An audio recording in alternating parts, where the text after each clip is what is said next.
All right. I'm going to hit the continue button, and then we're going to actually, like, dive into the game properly. Police work is tough. Take breaks, talk to strangers, and explore. Oh, I don't know. I don't know if I can do that. I don't know. Can I talk to strangers in this game? Can I explore things in this game?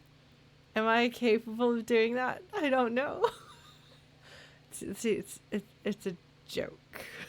Because that's what I do. That's how.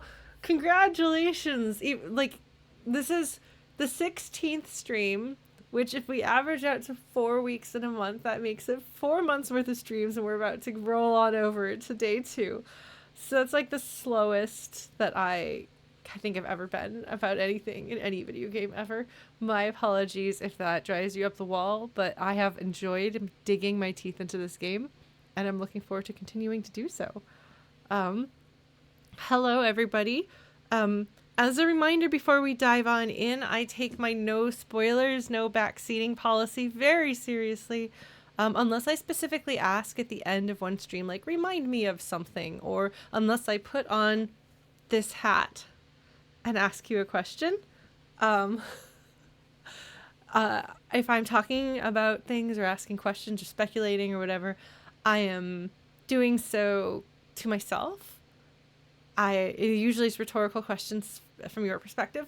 If that drives you crazy, we do have the stress relief tension management of the Stream Spoilers channel on our Discord, where you can hop on in and yell with everybody else who's yelling, which I'm told is a great way to keep the frustration managed. And in fact, if anybody is one of the YouTube viewers who hasn't yet joined and wants to dive on in, now that we have like ongoing like thread sections for each game, like, as I understand it, I think the conversation still goes on even when I'm not streaming live.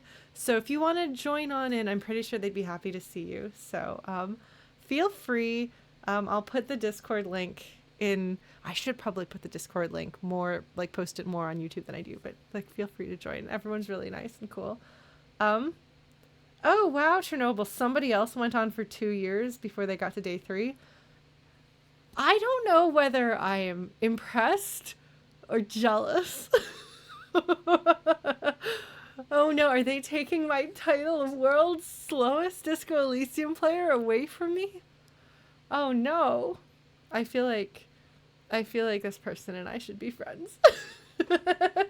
There was somebody whose Undertale stream kept getting compared to mine. And so we wound up being Twitter mutuals, but she's like way more bigger, successful, big. She's like a somebody, so we're not like friends or anything like that, but it was really funny to be like, oh hey, you're the person they keep talking about, from both of us to the other. So that's fun. I don't know. It can be hard to find streamers who do the same sort of thing that I do, because I'm pretty niche. But I'm excited when I find people. Hey, speaking of, while I'm giving folks a few minutes to roll on in, and this is going to make it to YouTube, so this is the intro preamble. Somebody was asking about whether I wanted to like do book streams or book videos or something like that. I don't know. Maybe. I have been reading a whole lot this year since I got the Libby app on my phone, and I was sick, so I couldn't really do much of anything but read. So it might be interesting. Maybe I could do like a what I've been reading stream, or what I've been reading video where I just talk about my thoughts about things. I don't know. If that sounds interesting to folks, like, do let me know. I'm still working on the video essay series. Don't think that that's disappeared. It's just that stuff like this takes time, and I've been dealing with health issues. But I'm hoping to have that next one done maybe by the end of July. Then we'll see kind of how it goes from there. Other than that, are there any other things I need to update folks on? I don't think so. I think that's everything. Please take care of yourselves. There's been a lot going on in the world. Some good things, some bad things, some environmental health things and stuff. So please exercise caution if you live in a place where there's like smoke in the air, for example. You may be able to hear my air purifier. I guess it's not too loud because there's smoke here. So just be cautious and take care of yourself. I think that's all the stuff there is to say. Again, no spoilers, no backseating. If you can't take it, join the Discord. They get it. Just jump and stream spoilers and hang out with everyone else. If you find that you're getting timed out a bunch in chat, for those of you who are here on Twitch, it's probably because you're skirting a little too close to either the spoiler or backseat limit, and the mods have decided to err on the side of caution. So just please, I ask you to take a step back. And if you aren't sure about that, you can like message a mod, or you can talk to the folks in the stream spoilers chat, and we'll talk through what you want to talk about. And if it's something that I need to know, I trust the mods to be able to handle like talking to me about that. Cuno and I in particular have had some extensive conversations about how to manage like steering clear of content that might not be safe for Laurens and things like that. So we're prepared. We are prepared. Yes, you are definitely doing your part, Cuno. The whole mod team has been very helpful. I really want to thank all of you for keeping a close watch on chat. Sometimes I don't even know that there's backseating happening because I'm having a time with the game, and then the mods hit it before I see it. So well done. Oh, it's because I'm doing my part as a reference. Isn't that Oh, thank you, Lentil, for subscribing. Hi. Yes, I was going to say Starship Troopers, but I got distracted by Lentil. Hi. Starship Troopers. That sure is a book and a movie. I think that the movie is better. I'm excited that they are continuing to make things like it, though, because satire on government and military stuff is great. And that is a nice segue to this game that we're playing right here. See.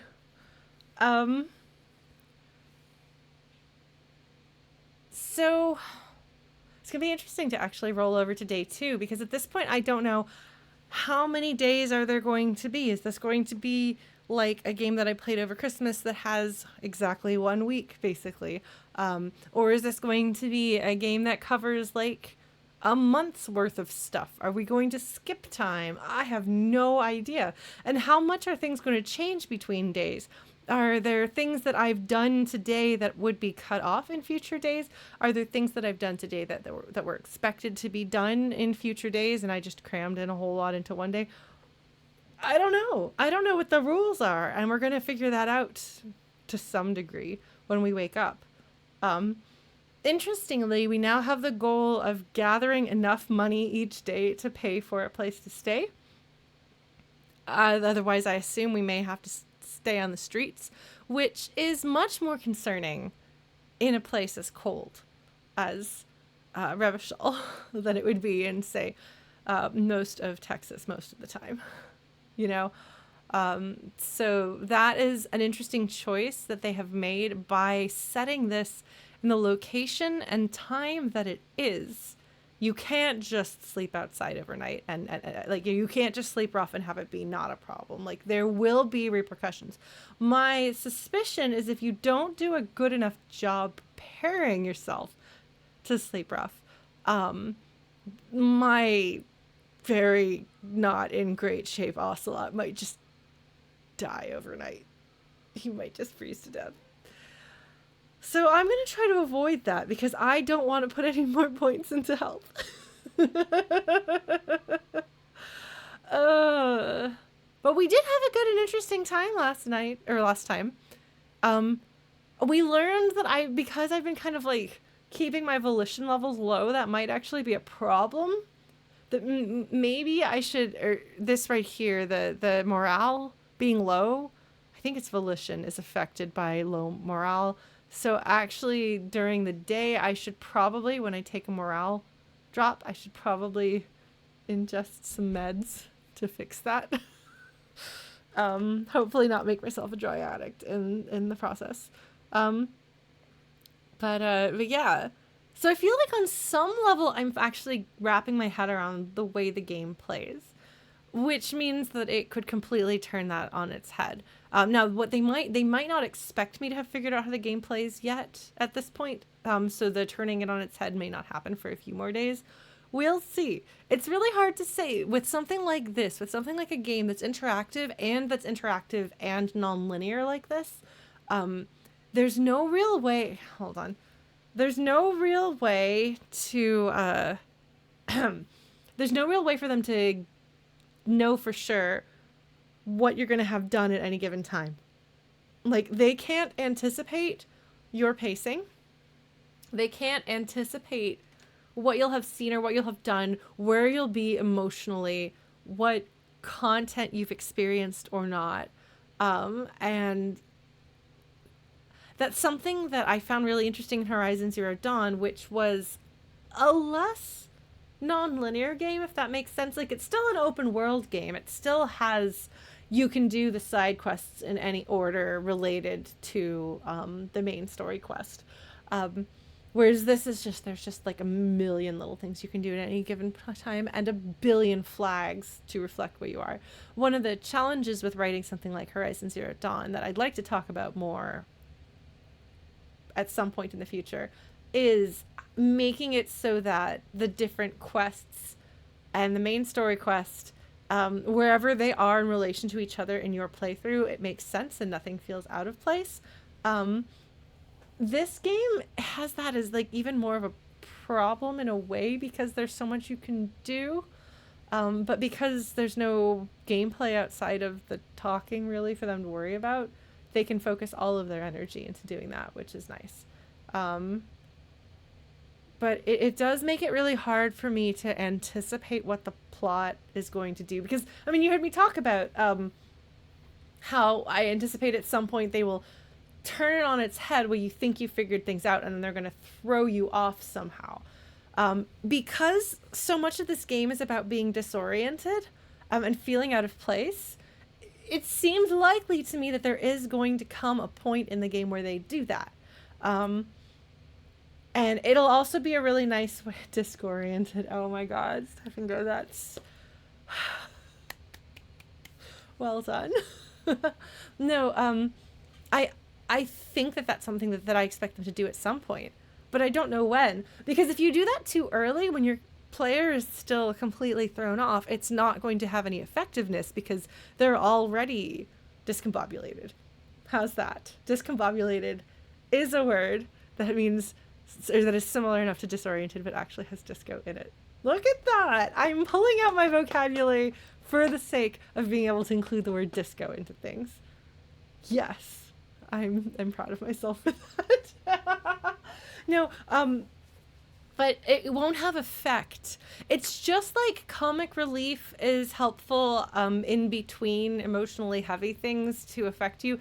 If they don't know what your emotional state is before a really involving scene, they can put something in front of it to kind of pull you into the state that they want so that the emotional involving scene is able to like build on you fresh. You have to, as a writer, like, it is helpful to think about this sort of thing in mind. You can obviously never completely know for sure what anyone in your audience is going to think or feel at any given time. Because people, for example, will bring their own experiences, their own traumas, that there's no way you could possibly imagine or understand or anticipate. But you can have a pretty good idea if you're reaching your target audience who is engaging with their story the way you want them to and the way you expect them to. You can generally be like, this is the point when they're going to be hopeful and I'll take their hope away from them. Or this is the point when they're full of despair and I'll give them something to hold on to. Like that you're like a conductor. And the orchestra is that you're directing is the player's emotions, the reader's emotions. But that's harder to do in an improvisational situation where you, as the creator, have no direct interaction with your audience. So I don't know what they're going to do. And I don't know if I'm going to get a better sense for what feels like pacing or not. I'm probably going to just break the pacing. Apparently, I'm not the world's slowest Disco Elysium player. Apparently, somebody else wears that crown. How dare. How dare. Anyway, last time we finished investigating the body, and made a few potentially questionable decisions involving a firearm. Bullets were shot. Let us use the passive voice, as is so commonly done involving cops and guns. I decided that I am going to live with the consequences of having shot the body in the belly, which I'm sure will be noticed. But we're playing Disco Ocelot, and there is no way to get through this unscathed without having made really questionable mistakes. You know, he's just that kind of character. And so I better accept that. Yes, a firearm was discharged in the vicinity of the detectives. Yes. But so that was interesting. We found a little bit more out about the armor, and got a little bit more of Cuno characterization, as well. Are the boys okay? They're not about to do it. So I took on the quest to try to get the whole suit of armor. I probably should have just tried to get one piece of armor on my first playthrough, but you know. I made a choice and I'm sticking with it.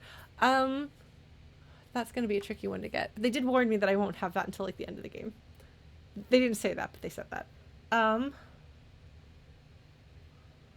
Let's see. And then we had a recap with Kim, and he gave me his overall feelings, which were mostly defined by the fact that I spent some of last stream running because I had learned how to run.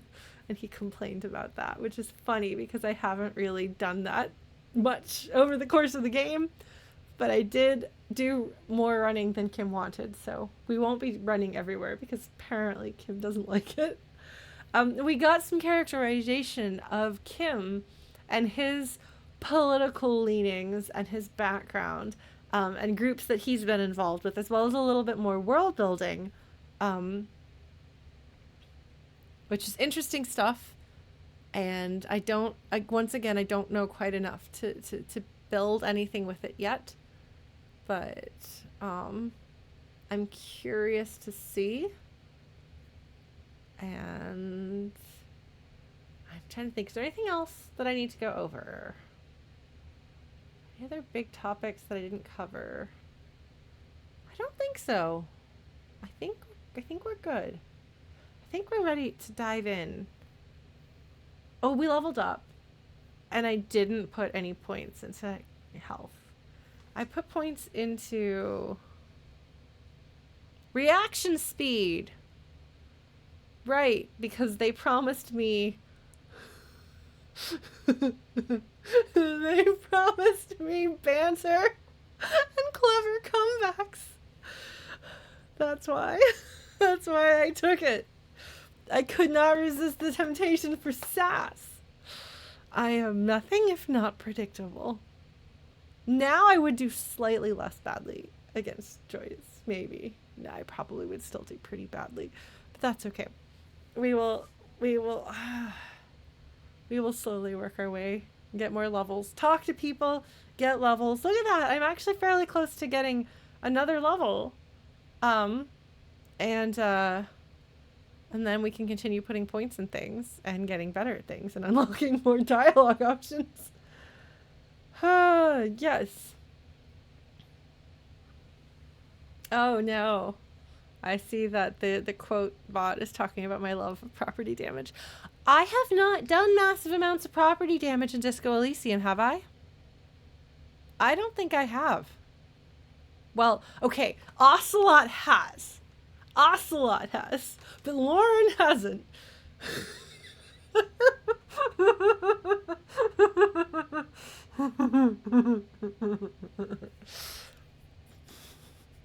This is a funny screen to be on and say that is all.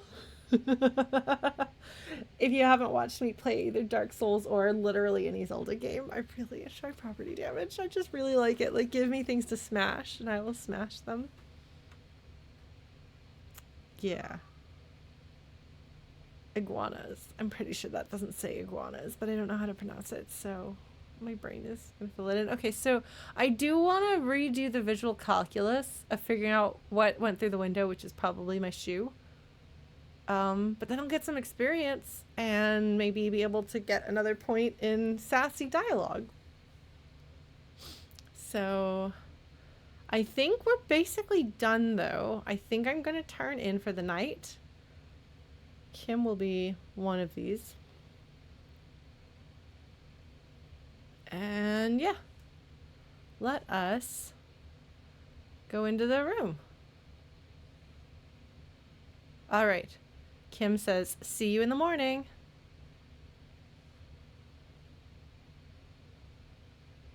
Short stream? I'm not shutting down just yet.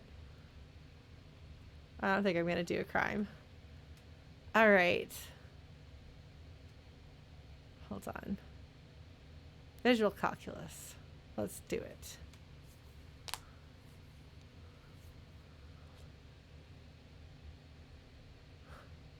+1 has been here a while. Well, my chances of success are pretty high. That doesn't mean that it's guaranteed, though. So we'll see. I have made some very unlikely rolls. We'll see if I can pull off failing a very likely roll. Fail and say something racist about the room. Maybe. Apparently, Ocelot does have the capacity to say really awkward racist things.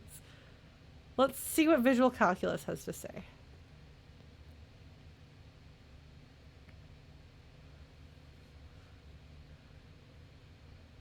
Did I break it with my own hands? Look at them. We're going to have a Lady Macbeth moment here. Look at that. That's so cool. Look at like the visualization. Wait, you're not getting the game audio? Oh. You weren't getting the game audio. Now you're getting the game audio. I forgot that I didn't hit my loop back button. Well. But look at the cool effect showing you what it would have looked like as visual calculus lets you imagine the direction that the shards went. Okay, well, I'll read the visual calculus dialogue for you, yes. The shards face outward. Whatever broke this window came from the inside. Now we're going to have our Lady Macbeth moment. Look at our hands. Let's see. Yes, that's true. We did get our technical difficulties over and done with. Hopefully there won't be any more for the rest of the stream. A fine web of scarring covers the back of your right hand, but none of it is recent. Okay, so that would indicate, potentially it might indicate punching things. But it does, no, because it's the back of your right hand, which could indicate that you've punched through something before. Because if you rough up the skin of your hand because you've been punching walls or punching things that you shouldn't be, and you didn't necessarily break bones, it's going to be the knuckles here. That's what's going to be described as being torn up and scarred.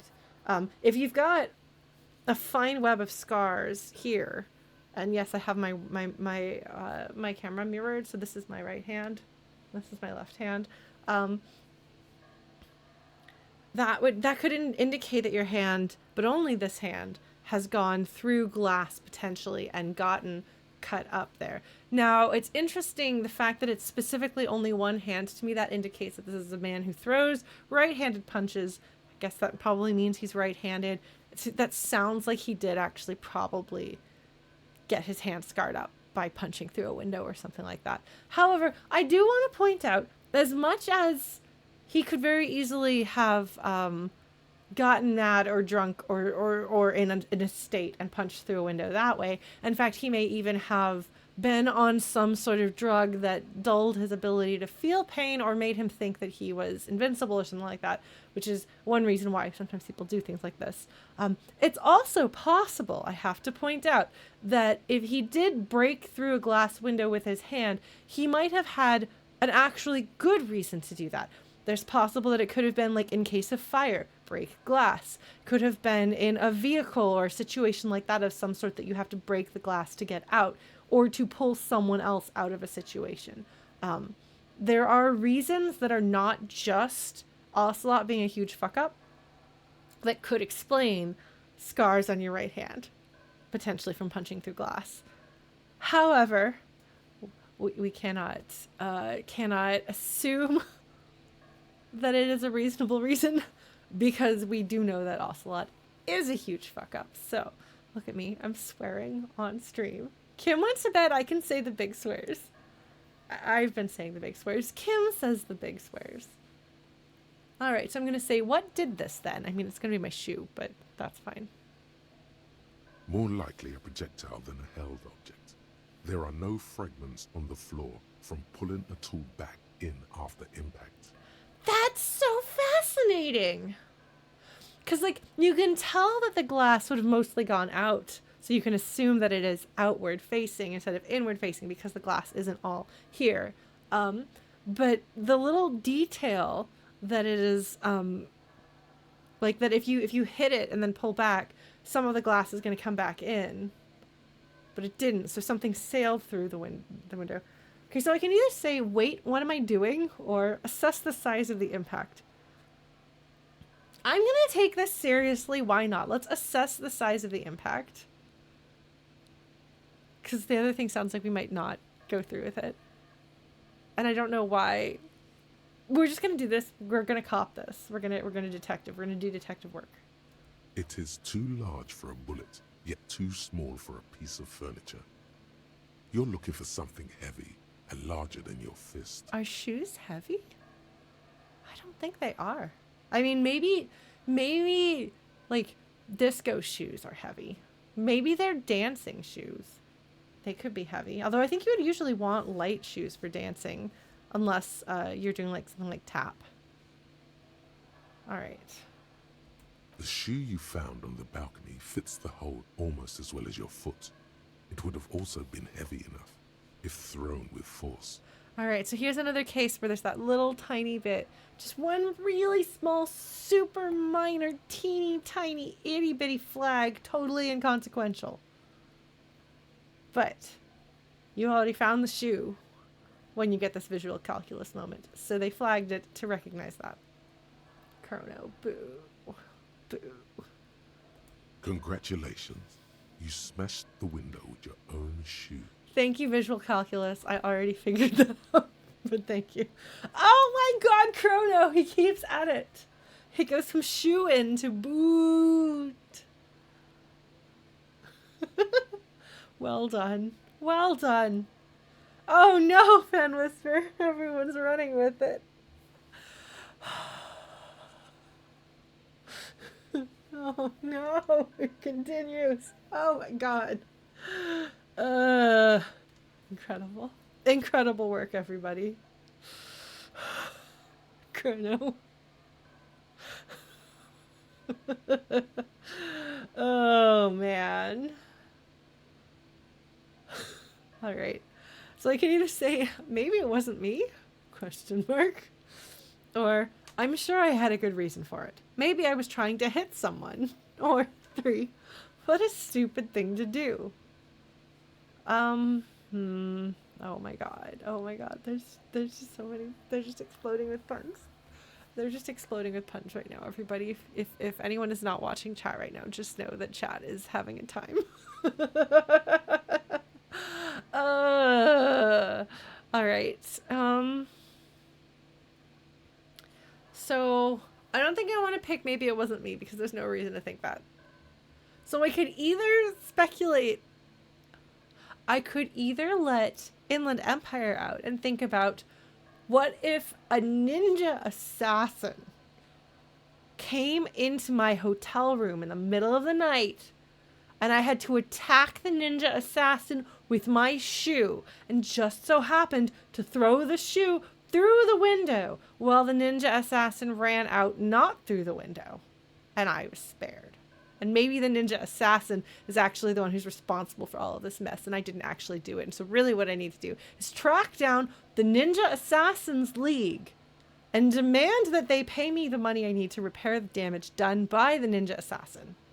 And maybe also become king of the ninja assassins myself while I'm at it.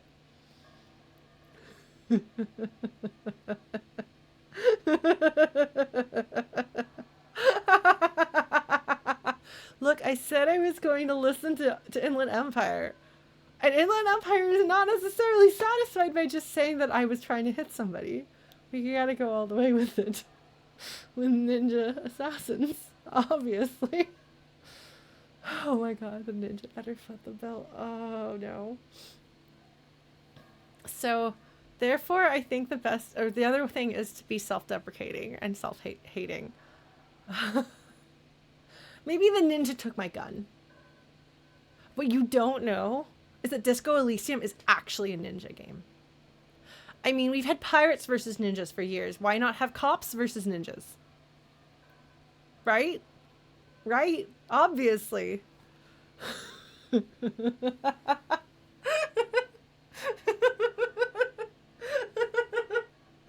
Oh my god. I'm sorry. I think we're probably going to have to sink into self-deprecation here. Watch me take a point of psychic damage from this.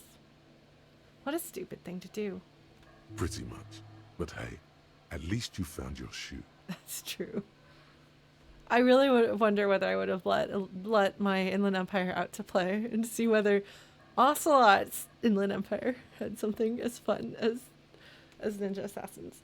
I hope you know, if an opportunity for it arises and my memory does not fail to hold on to this, which is possible, the ninja assassin may make an appearance again.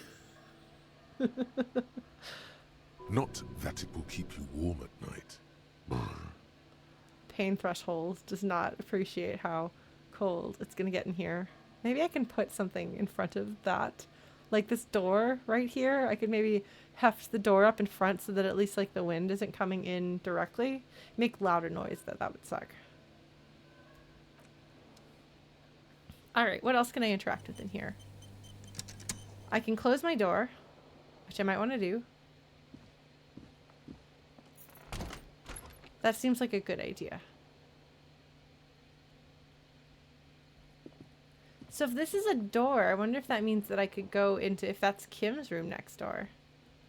Which at least means that if ninja assassins do attack, Kim will hear the ruckus. He might assume that the ruckus is actually caused by Disco Ocelot being drunk and crazy. But I'm not totally alone. Let's take a look in the mirror. A mirror hangs on the bathroom wall. In it, your face, adorned with the expression. Okay. Electrochemistry. Oh! Oh, hold on. Hold on. I could maybe try to fix the faucet. I wonder what horrible thing would go wrong if I do this badly. Chain cutters. Equip these to open locked containers. Or how do I equip?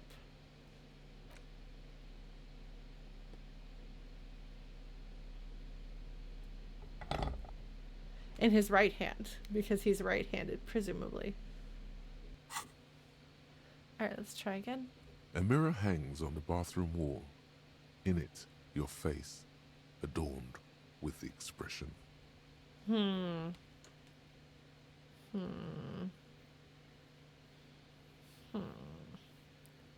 Are these are my interfacing gloves that I'm wearing right now? Do I have any other gear? This is something that I could retry if I wind up having more points into interfacing. So I could try it. Might make things worse. Pretty sure it being two-handed doesn't actually make it a 2 in 4 chance. But thank you, Nick, for your words of encouragement. All right. Do we use our chain cutters to fix the faucet, stop steam from fogging up the window? We can see what happens. Why not? The faucet is quite terribly mangled, but you just might be able to twist its parts into place. Woo! You handle the chain cutters deftly, applying just enough pressure. The faucet regains a recognizable shape. The steam stops. Amazing. Well done. We'll see whether that actually amounts to anything helpful. But I did get 5 experience points. That's 5 points closer to being able to put more points into SAS.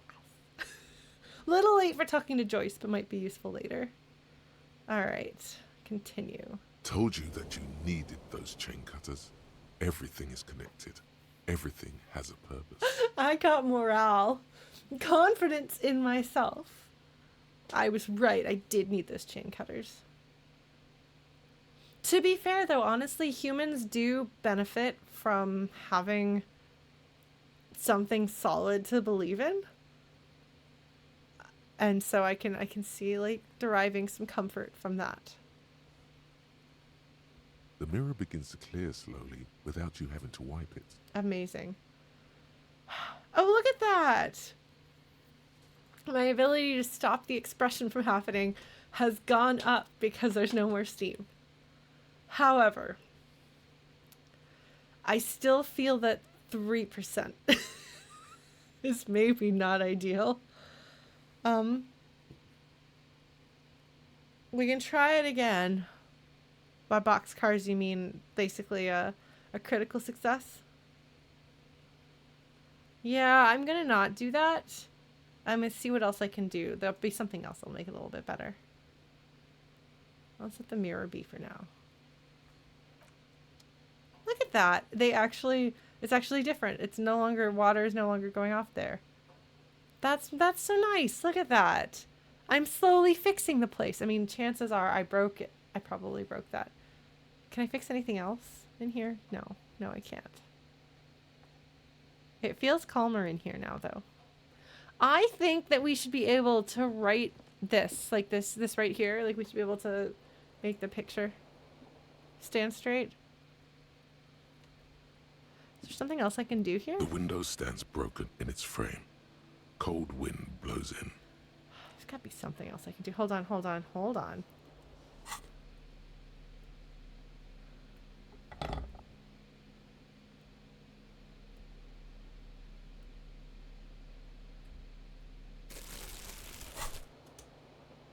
Oh, come on! Okay, yeah.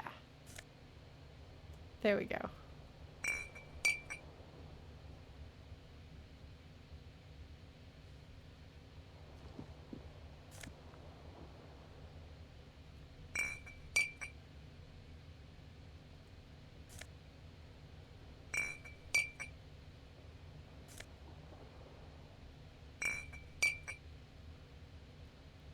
I'm cleaning up.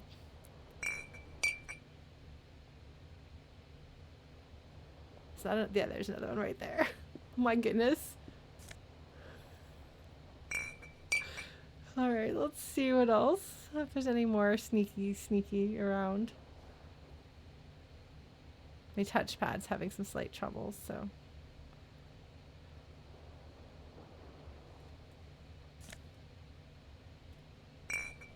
Oh my god, there's so many of them. Let's see if we can find any more. You know? This man drank a lot, folks. This bottle right here apparently can't be turned in. Okay, I don't think I see any more. Let's just go real quick out here. See if there's any more that maybe have been left around. No. People did not. Maybe down there. Maybe.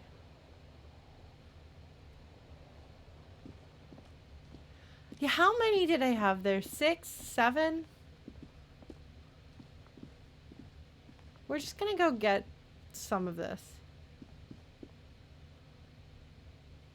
Most checks have secret difficulty modifiers. Talking to the right person can reopen a closed. Interesting. Oh my god.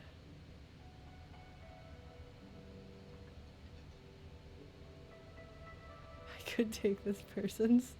I don't think I should take this person's empties. Can I take some empties around here? No.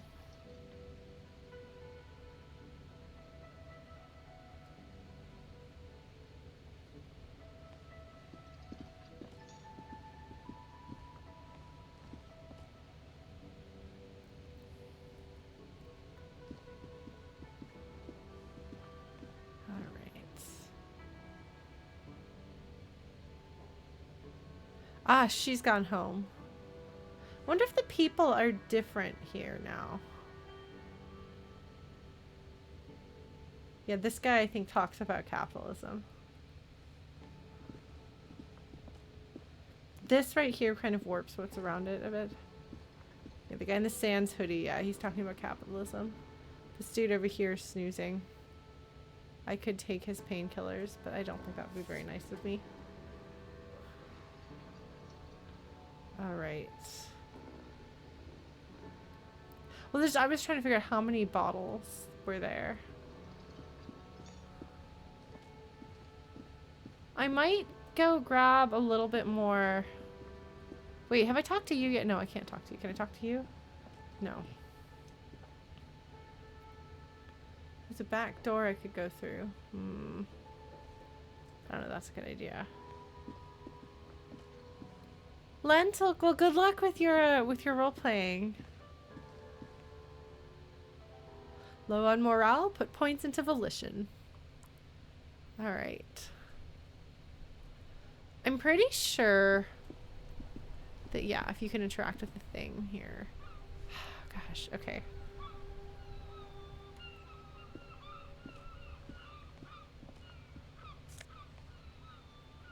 Take all. Yeah, Kim will be less embarrassed this way. That is a good way of looking at it.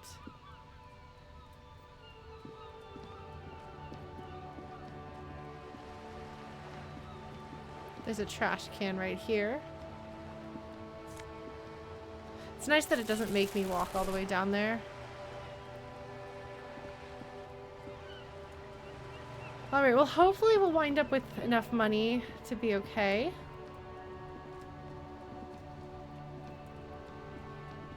Also, hopefully we don't get, like, stabbed. It is a little weird to not have Kim handy, you know?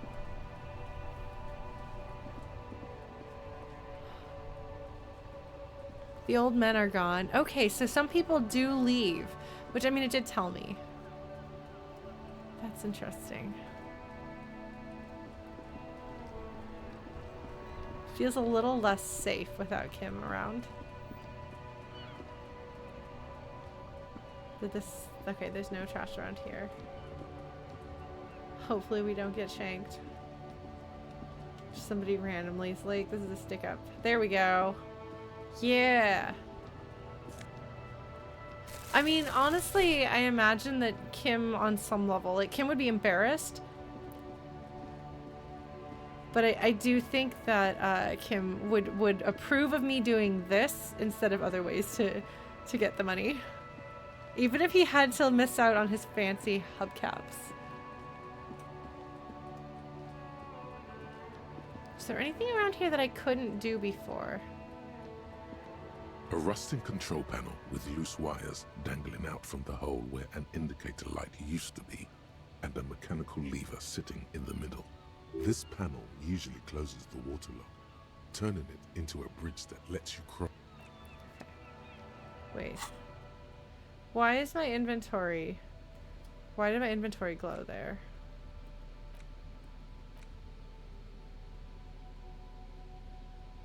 Use interact button in inventory to inspect the item.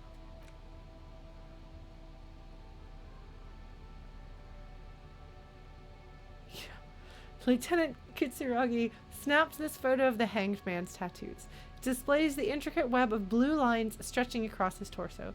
You have to admit it looks quite cool.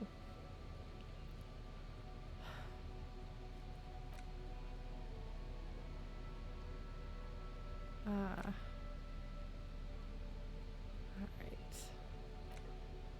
But why? I don't know why my inventory showed up there, but it did. Alright. Sorry, I promise we will actually go to bed. It just occurred to me that this might be a nice thing to do. Oh. It's right. This is the, oh, I failed at reading his thing, didn't I?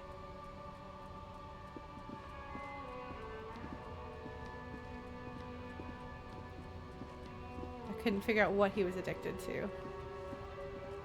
Let's see.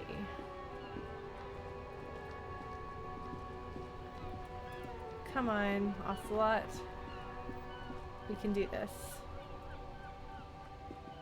Just quietly. Hopefully some of these things will respawn tomorrow.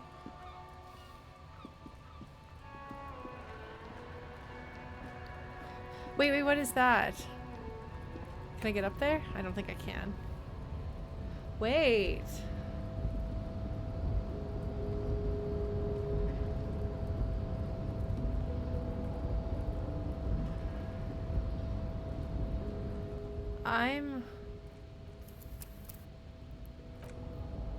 I might regret this. I'm just looking for trash, my man. Just looking for trash. Have I gone through here? I'm gonna get myself killed. I'm totally gonna get myself killed. Alright, measure head doesn't need sleep. Yeah, measure head does not need sleep.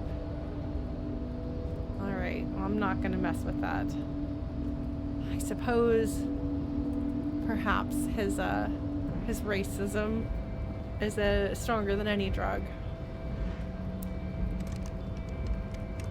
Okay, well.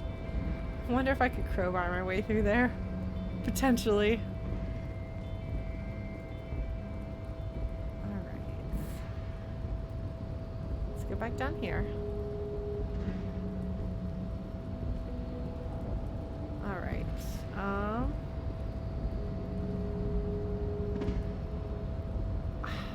That looks like that should be, but it's not.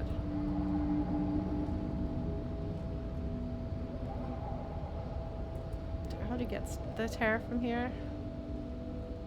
Okay, so that's this fawn, which is, if I remember correctly, the same brand that we see on... Okay, so it's dark here. Wonder if that means... Hold on.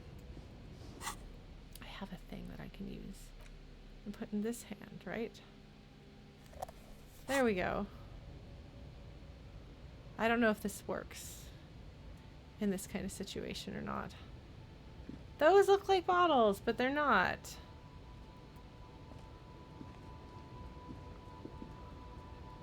Okay, well. I might have actually done a pretty good job of getting all of this stuff last time around. Just picking up trash. Like the sad and desperate man that I am. Oh. Pretty sure that Kim told me to leave her alone. Wild pines.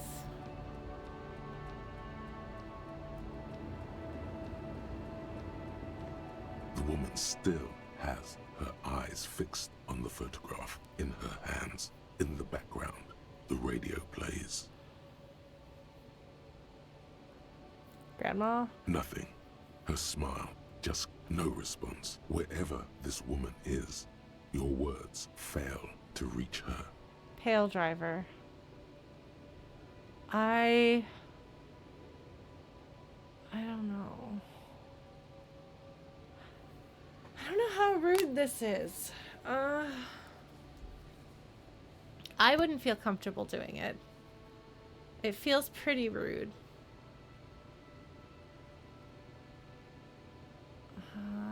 I might try it. Let's see what happens. The worst thing that happens is like her grandson comes out and kills me for being rude to grandma.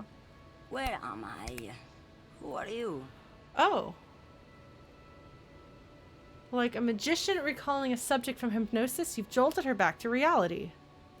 The smile on her face has disappeared, replaced by the wary aspect of a cornered beast. Oh, I'm sorry. So I could either say I was actually hoping you could tell me that, or, are you alright, ma'am? You were out. Or, and I'm not picking this, me. I am the law around here. Oh, no, sorry, authority, go back in your box. Are you alright, ma'am? You were out. Never mind. I remember now. I'm still stuck in that traffic jam in the 50s. She adds with contempt. Ah, okay. So she was just spacing out. That's really interesting. I didn't actually expect this to go anywhere. I thought this wasn't going to be a real conversation. Well, we're doing this, folks, with no Kim. Wait, what's so bad about the 50s? The men have the small jaws and everything is made out of plastic. Why do you need plastic when you can make the world out of amber? Amber. Okay. There was a fantasy book series that I tried reading in college that was in a world named Amber. I did not. That was not. I don't think I was the right audience for that book. But I had friends who loved it very much. All right. I could say either where else would you be then or when else would you be then? Because I'm used to the 50s being a way of people talking about. Because I was wondering, at first I was like, by the 50s, does she mean like zip codes, postal codes, like regions? Because usually when I hear people talk like that, we're talking about decades. And so maybe she's a time traveler. It is possible. It is possible. We do not know for sure that time travel is impossible in the universe of Disco Elysium.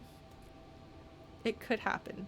When else would you be then, if she is indeed talking about a decade instead of a location?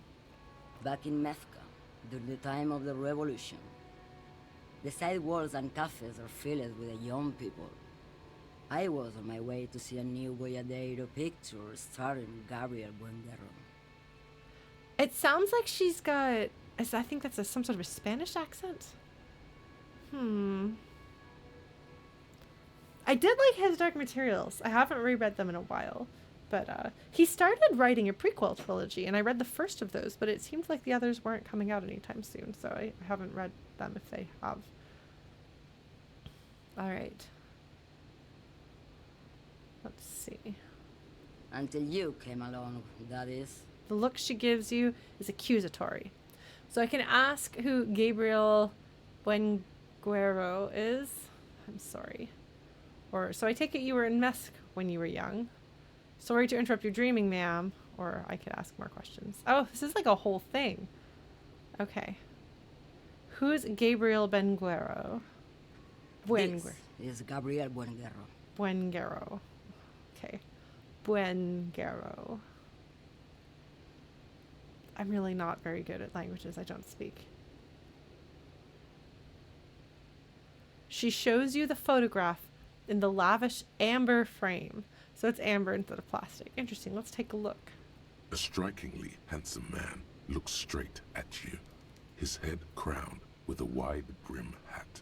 His hair is dark as an oil slick, and his jaw the most perfectly chiseled thing you've ever seen. It is funny because she was just complaining about how men around here or in this era do not have jaws. But once upon a time, the perfect man had the perfect jaw. His hair is dark as an oil slick. That's just, I have heard that comparison before, but it is a very striking one. This man's got a hold over her, even 50 years later.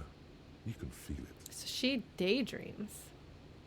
Hey, Victor Ghost, welcome. Well, I rambled a bit, and then I decided to go gather up some trash that I can trade in for money, and then I wound up talking to this lady, because Kim's not here to get mad at me for being rude. He was the biggest star of his day. Girls used to faint in the aisles of cinema whenever he came on the screen. And schoolboys used to memorize all his lines. She leans back, savoring the world she's conjured up. She's bringing herself back to her memory. In all likelihood, it's a world that's only ever existed in mine. I mean, to be fair, that does seem quite an exaggeration. Fainting whenever your favorite movie star shows up on screen, even at a time that movie stars were rarer and more special than they are today, that does seem like a bit of an exaggeration. And School Voice used to memorize all his lines. I'll buy that. Well, no, but see, the thing is, people would faint when they saw the Beatles in person. They didn't faint when they saw the Beatles on television. It's a bit different. I would not necessarily assume it was an exaggeration, if it was like there's screaming, fainting masses everywhere this man travels to. But it is different if you're watching a movie and there's a movie star on screen and you faint. So I take it you were in MESC when you were young. Someone was. She nods as though her meaning were perfectly clear. So I can say, someone, are these not your memories? Wow, that's fascinating. That's fascinating. Yeah, because it sounded kind of like what she was saying was an exaggerated, like an exaggerated version of reality, like the way that people might talk about their childhood when everything was better and perfect. Yeah, and it could be like if it were like a particular movie that was scary or whatever. But this is just like seeing the handsome man you have a crush on from the movies on the screen in a movie and passing out does seem a bit exaggerated.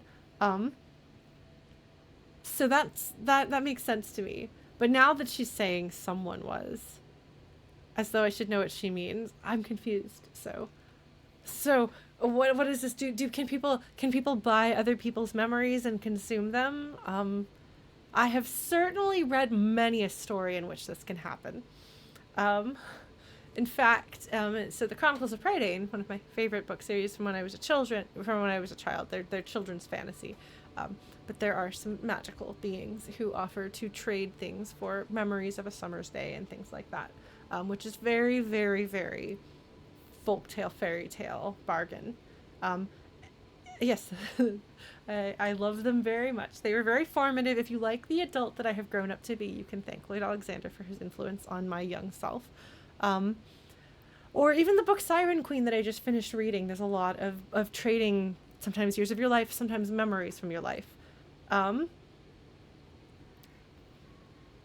I think Eilonwy, or Eilonwy is how you're supposed to say her name, but she's been Eilonwy to me since I was a small child. But in hindsight, is that who I want to date or who I want to be? Siren Queen is amazing. I'm reading a whole bunch of other books, but so far Siren Queen is my best book of the year. I'm reading Babel right now, which beat Siren Queen at the Locus Awards. I wanted to see what could beat the Siren Queen. Siren Queen is so good. I could do like a stream talking about books if folks would be interested in that, since I've been reading so much, which has actually been great. It's been getting me a little bit more geared up to write again. So I'm very excited. Yeah, just be like, what have I been reading? What are my thoughts about books? So if folks are interested in that, we could do that. Yeah, oh, okay. Because somebody commented on one of my Disco Elysium videos that I could do something with books on a stream or a video. And I was like, I don't know what that would look like. But I am qualified to talk about books. I may have no memory, but I do have a brain trained on literature. Okay, well, maybe we'll do a book stream. All right. Well, we can talk about that maybe off stream a little bit. On Discord or something like that. Book club on Twitch, maybe a book club. I've also talked about doing writing workshops. But first I'd wanted to start with professionally published short stories that we critique so that nobody's feelings get hurt and we learn how to critique short stories or to workshop stories. I'm sure you're qualified to listen. No, it's things I've thought about doing, and the way that people have responded well to this has made me think that maybe if I can just have time and brain capacity to do stuff, maybe I could actually dig into this a bit more. I don't know. I know there's book talk. I don't know if there's book Twitch. I don't know. Anyway, that's a side thing. All that to say, Lauren's Inland Empire, having read many fairy tales and folk tales from around the world, is quite familiar and comfortable with the idea of a supernatural, supranatural, paranatural way of trading people's memories. So, it is possible. It is possible that someone's memories, she could actually be consuming somebody else's memories right now, like a drug. Which would be super interesting, super fascinating. And there are actually cyberpunk universes that do that, where you can basically have like a recording of your memory and people can like do like basically VR of somebody else's memory or somebody else's experiences. So it's not outside the realm of science fiction either. So, there. Brain dance. That feels like a reference. Okay, Shadowrun does that. Okay, it's not just Shadowrun. Like it's been there's other cyberpunk universes that do that. But so there's a number of reasons why this could actually literally be happening. However, Disco Elysium might quash my dreams and be like, Lauren, you put your Inland Empire away. There's only room for one Inland Empire here. And the horrific necktie has it under wraps. No, that's the wrong idiom. What idiom am I trying to grab? Under control. It's not the right idiom. That's not an idiom. That's just a thing. There's an idiom. Can't think of it. Well, that's fine. That's fine. I don't know. Under wraps is keeping it secret. This is not what I mean. All right. I will ask someone, are these not your memories? They are someone's memories, boy. What difference does it make if it's me or not? She gets gruff suddenly. It's interesting. She has a trickier accent. Pretty much everybody else who I've heard speak in this game, even with thick accents, I can generally follow what they're saying. But I'm like really glad that I have the text of what she's saying, because this is it's not just the pronunciation of the words, it's the accent and it's the cadence and the emphasis that makes her hard to follow. Because she'll emphasize the wrong word or the wrong syllable for me to be able to follow the flow of what she's saying. And there's like a stop to the cadence that also makes it hard for me to follow the flow of what she's saying, which would indicate to me there's less comfortable fluency. Like, obviously she's fluent, she can hold a conversation. But I would say that the language that she's speaking now, she inhabits it less thoroughly than a lot of the other people who are clearly speakers of other languages that we've spoken to in this game. I do really appreciate that this game, in hiring voice actors, they seem to have found voice actors who fit the backgrounds of the characters to a large degree. Not across the board, because the older lady, the cryptozoologist's wife that we spoke to way back when, she had a southern U.S. accent, but she had a few tells that indicated to me she was very clearly British, putting on a southern U.S. accent, and didn't know to turn off those tells. I talked about them then. But things like this, it feels like this is somebody who perhaps has that accent, actually has that background. And it does bring the world to life, while also kind of reinforcing the parallels between their world and our world, that there are countries that don't exist between the two worlds, but there's enough overlap that we can say this maps to something in our world, and they'll pick an accent that fits that equivalent in our world, even if it's not quite the same. It's very interesting. All right. Anyway, whose memories would they be, Paledriver? Just such a cool name.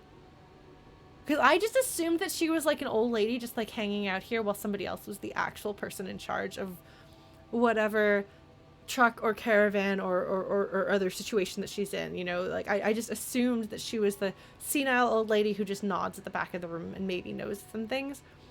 But it seems like that's perhaps not the case, and that's very interesting. They're beautiful. That is all that matters. Beautiful and true. And they will win. They're coming for this, you know? All of this. I have nothing tangible to hold on to here. There's beautiful memories, true memories, in an amber frame that somebody wants. She looks around all of this. So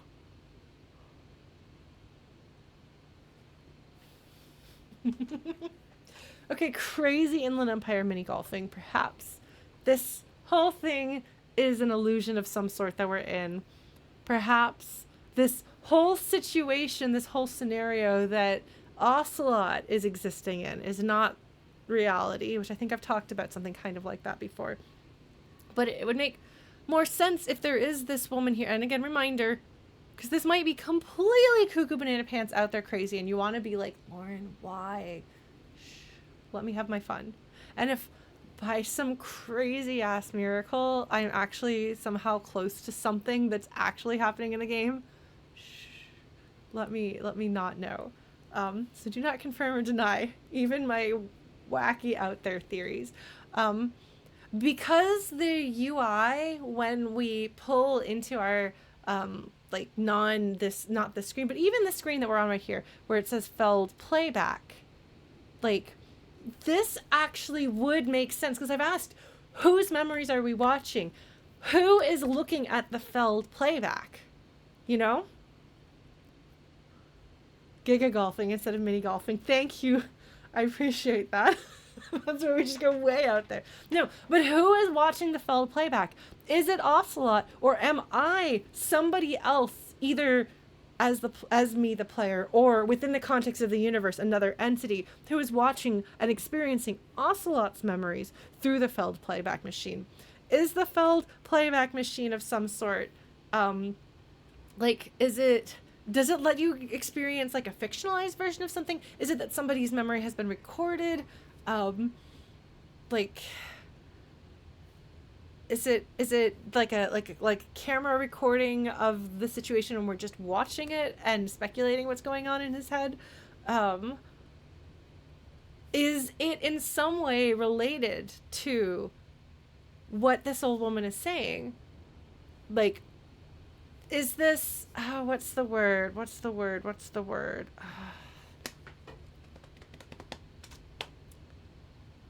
Gear Solid 2. I'm sorry, I'm blanking on my vocabulary.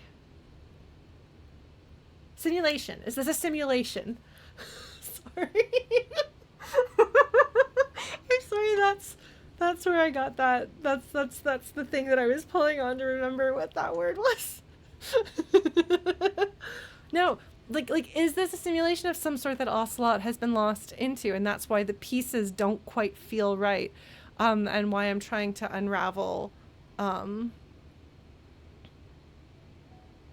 that he seems to recall a slightly different reality, that he doesn't know any of the world that he's in right now because perhaps it never was, or perhaps it's an alternate dimension that we are able to view through the Feld machine. Of course, my brain is filling up with all sorts of other examples of things that could be like this. You know, it could be like, somebody mentioned his Dark Materials, and there we have parallel universes touching each other, and you can sometimes have like a photograph that's taken that shows the other universe that is close to but not quite the same as ours. And that is kind of the feel of stepping into this world, and that like some of it feels right, but then a lot of it is not quite right, which is fascinating. But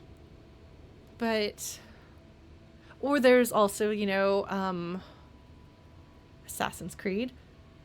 I mostly know the first game, and I know the second game, but not as well, because I didn't play it myself. I watched my ex play it, but I played through the first Assassin's Creed.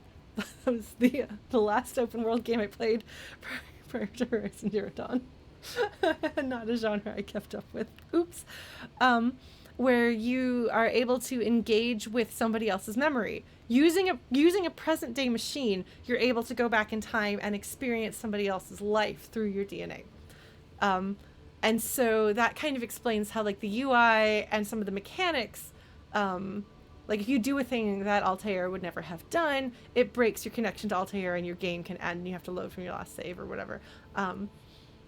The way that this Feld playback machine works, or the way that it looks, the way that it sets up, kind of feels a little bit like that, which is why I keep asking kind of, how diegetic is the Feld playback machine? I don't know, and it's possible that Paledriver is going to get at some of that. So I have no idea at this point. I'm just like total wild shots in the dark here, based on having read and played and experienced quite a bit, I think. Quite a bit of things. Yes, it's my Texas diegetic post-it right here. So perhaps my knowledge of science fiction will lead me astray, or perhaps it will lead me down a path to what's actually going on. I was pretty good with Horizon Zero Dawn, frankly. I did a pretty good job picking up on what was going on with that story with very little to go off of, largely because of having experienced, read, played, etc. a lot of science fiction and written. Let's be real. All right. So then I'm curious about who they would be, who they are. Am I, as the player in this alternate, like, pulled back, experiencing the Feld playback, if I playing back through this machine, am part of they trying to get at information? Because, like, obviously, like, this could just be a simulation trying to play out some sort of an extreme ideology, because I suspect that what we wind up doing, choosing ideologically with Ocelot, is going to lead to, like, influence the shape of the plot and what happens in the world and what happens in Revachol specifically, like, politically and things like that. Like, is this a simulation to try to get at the bottom of... I think that's something that I was trying to get at when I was talking about this in relation to the Book of Merlin. It's kind of like, but calling this a simulation, I think, helps me better articulate what it was that I was trying to say at the time. Maybe this is a grand experiment of some sort to play out, test out different ideological approaches, which could then make it diegetic, perhaps, that you can load and save and try things differently. Who knows who the they are? Let's find out what else she says. She seems to derive some bitter pleasure from this strange thought, as if the past will one day wipe the present away, like a tidal wave approaching.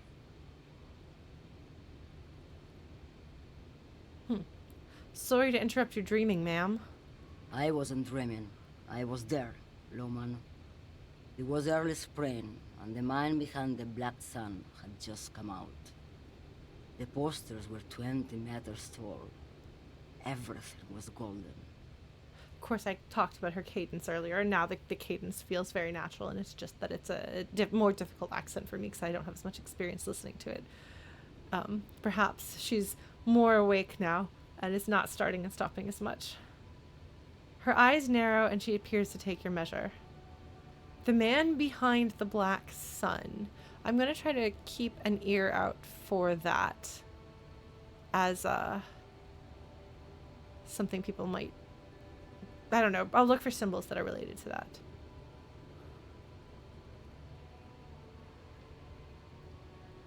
While you, people, were tearing each other apart over your petty little revolution, in Meth, it was a golden age. Okay, so she speaks because I thought it was Spanish that has the lisp in place of an S. Because I thought I heard her say meth, and I wasn't sure, because I would say mesk, but it sounds like she is saying meth. But it's specifically Spanish from Spain, not Spanish from other regions of the world. They don't all have that. The Republic of Mesk is a massive confederation on the Isola of Muindi, the world's largest state by territory. It's a petrostate, a constitutional monarchy, and, as of recently, an outcast due to its tilt to the far right. She may have a more Portuguese cadence. I don't have a lot of experience with Portuguese. So that's why I'm having to frame this in the context of Spanish. And most of the Spanish that I grew up around was Mexican Spanish because I'm from Texas. All right. So, Mesk, a confederation, a petrostate. I'm pretty sure somebody defined that term for me before because I'm pretty sure it's not actually ruled by oil. What does petroleum, what does the root of petro mean? I don't know. So it has tilted to the far right. Petrostate. Oh, so it is oil-based. Okay.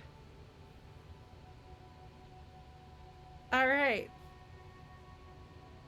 Well, I'm glad to know that I was able to pick this apart and make sense of it.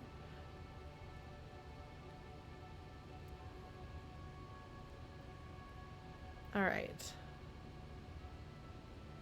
A constitutional monarchy ruled by oil, gas, as of recently an outcast due to its tilt to the far right.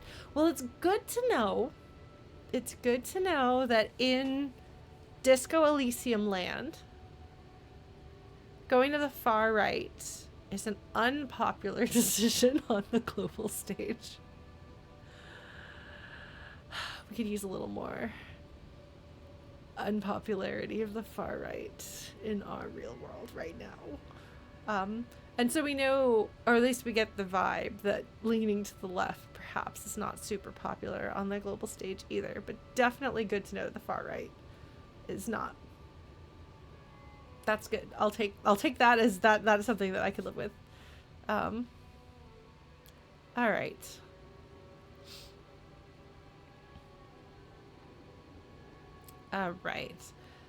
Right. I have some other questions for you. Police questions. Why not, Harife?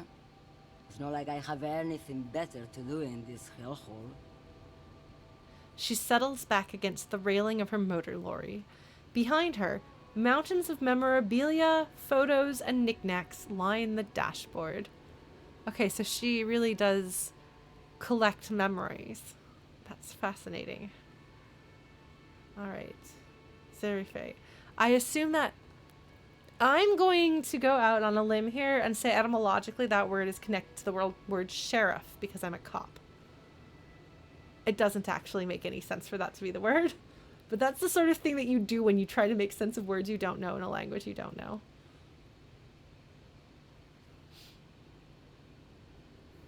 Because she could be either calling me like a foreigner or an outsider or something like that. She could be just plain insulting me, or she could be calling me a cop. So. Oh, it is actually Portuguese for sheriff. Okay. Well. That's lovely. Check it out. Because I don't actually know what the origin of the word sheriff in English is, because English has taken words from so many different sources at so many different points in its history that it's really hard to say what words in English are actually going to overlap with words in other languages.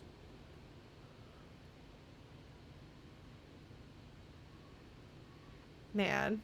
Well, the thing is, you have to be careful because there's false cognates and they can lead you into a world of trouble. So what I was doing there was taking the risk of a false cognate. But then it turns out, it's not a false cognate. It's a correct cognate. Amazing. Amazing. All right. So she says, why not, cop? Got nothing else to do. Okay. Kim isn't here to get these answers, so I'm concerned about that. We'll see what happens.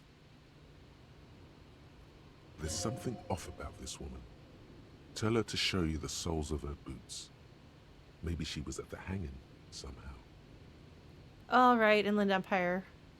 You are way less out there than I am this time around. I'm over here making up some science fictional, potentially fantastical bullshit. And Inland Empire is like, it's possible that this woman could have been present at the murder that we are currently investigating. Look. The reason why I've been so hostile to Inland Empire in the past is because, as I've said before, mine is rather prominent. Was that Sophie? Did I hear a kitten? No, I did not hear a kitten. Okay. Wishful thinking, I like my kitty kitty. All right. What are you hauling? Memories for sale. Diamonds. Diamonds, really? Of course not. But wouldn't it be marvelous if I was? She's grinning. I like her sense of humor. Okay, but what are you really hauling? I wonder what other dialogue options might exist. Because in cases like this, it's possible that there might have been another dialogue option if I'd had the right thing. But alas, I don't have enough points in sass, so I can't sass back. Whatever stupid things they put in the lorry, I imagine. Okay, but what are you really hauling? So she shrugs. So you don't know what you're hauling in your own lorry. This is where the drugs are going to come in. Because I could also say, well, that's good enough for me. But I'm obviously not going to do that. I quit concerning myself with that a long time ago. Besides, I don't drive the lorry for the cargo, if you know what I mean. She smiles a careless smile. So I could either say, what if the cargo is contraband? Or, I guess that makes sense, minding your own business. Or, I don't think I do know what you mean. I think I'm gonna go with the third option there. Yeah, no, wouldn't it be marvelous if I was hauling diamonds? It is a delightful answer there. She has a great sense of humor. I do wonder kind of what Kim would say about this. And I feel like I should probably have Kim here for this conversation. But I don't. Though, didn't Kim tell me off for just... I feel like Kim got mad at me for bugging her and told me not to bug her. So I guess I couldn't have talked to her with Kim here. All right, then we'll continue and we'll just have to fill him in when he wakes up. Be like, hey, I went out to get some trash and talked to an old lady. All right. Okay, I don't think I do know what you mean. Of course you don't. Hold on, we're going to try this again. Diamonds. Of course not. Whatever stupid things they put in the lorry. I quit concerning myself with that a long time ago. Besides, I don't drive the lorry for the cargo, if you know what I mean. I will straight up ask her, what if the cargo is contraband? And she'll be like, well, I don't know. Then it's contraband, Lowman. What? Do you want to take an old woman in? Be my guest. Lock me away like bad hand Hermenegildo. I appreciate her. She just does not give a shit about anything. I can swear. This is Disco Elysium. Bad hand. Hermenegildos's bad hand strangled 300 people. What can I say? Some people just really like strangling people. Wow, that is quite a comparison to make. That is a lot of killing people. Wow. That is really crazy and bad. Don't strangle people. Just don't do it. It's not good. Don't really understand this whole boyadero thing. Sorry, I only have one R that I can say. I have one very American R. And I cannot make any other R sounds that are in any other language. It is a problem. So if you speak other languages and I'm butchering it, I'm sorry. No matter what I do, I'm never going to not do that. I don't have it. I do not have those sounds in my skill chart, my skill set. I don't know. I want to have a really clever and funny way of comparing the sounds I'm able to make with like an RPG system, but I don't. So, all right, I'm gonna ask her. I still don't understand this whole boyadero thing. Of course not. To truly understand the boyadero, you need to listen to On the Western Plain. Boyadero. Okay. This is an album of some sort. A boyadero, boya for short, is a cowherder from upstream Magritte, the great steppes of northern Mesk. He is a rugged individualist and explorer. So, cowboy. Which, to be fair, on the Western Plain does sound like the name of a cowboy thing, doesn't it? Alright. And, like, I have no idea what part of the world this is compared to where I am right now. I can guess about what it might map to for, I could guess, like, at, like, similarities, but I don't know for sure. Alright. I say, okay, what's that? Let's pick up a quest. It's an old ballad about a young girl who falls in love with a daring boyadero. He promises to marry her as soon as he returns from the Western Plain. Oh my god, you're making him a great, like, the artist reference. Very nice. Appreciate that. I appreciate that. I do like the surrealists quite a bit. Alright, so I can say, I'm guessing that doesn't happen, or, and they live happily ever after. I'm gonna go with one. We're gonna be cynical. This is Ocelot. Of course not. The boyadero returns from the Western Plain a changed man. One night, as he and his beloved are out walking along the river Maigret, she pleads with him to give up his riding and settle down. Maigret. In the background, you can hear the orchestra swell as the screen fills with the maiden's imploring eyes. Thanks, drama. This is playing out as this woman describes it. So I can either say, I think I see where this is going, or, so he gives up his riding and settles down, right? So the boyadero strangles his beloved and throws her body in the Maigret. Then he rides off, because the Western Plain is calling to him. That's not where I thought that was going. No, that is not quite where I thought that was going.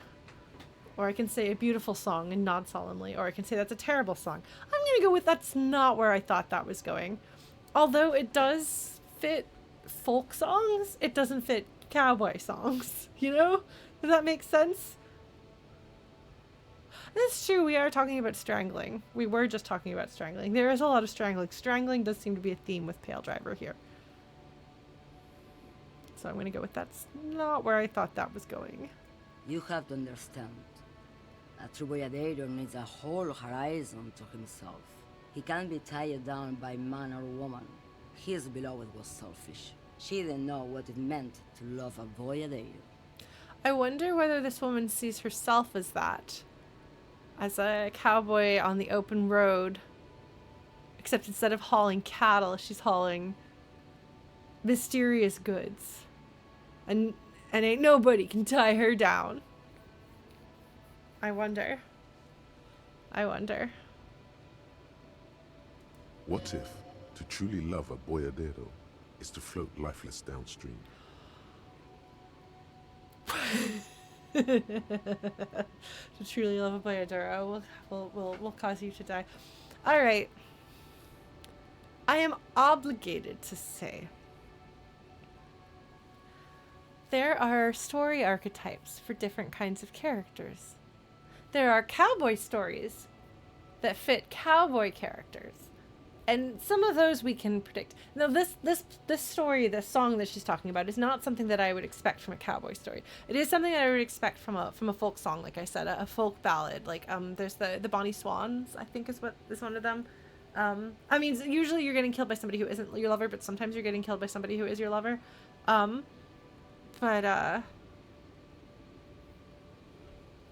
There's another kind of fiction that has its own archetypes and its own tropes. There's detective fiction with detective tropes. Obviously, Dick Mullen is talking about that. And I will reference my beloved Max Payne. I really do love Max Payne. Thank you. I'm glad somebody knows the Bonnie Swans. Yes. Although that's a sister. I believe that's a cruel sister. But there are some where they get killed by their lover. But okay, so one of the most common detective tropes, like backstories for the detective archetype, is that he's married to his work. His wife just can't take it anymore, so he winds up, she leaves him because it's either going to be the job or it's her, and he just can't, he can't get away from the law. He's got to seek justice at all costs. And so then, she cries and maybe takes the children if they have kids and goes, and he falls into drinking. And he's got two loves, the bottle and the law, like this is a thing, right? And the reason why I'm bringing this up here, given that Inland Empire is saying, what if to truly love by a Darrow is to float lifeless downstream?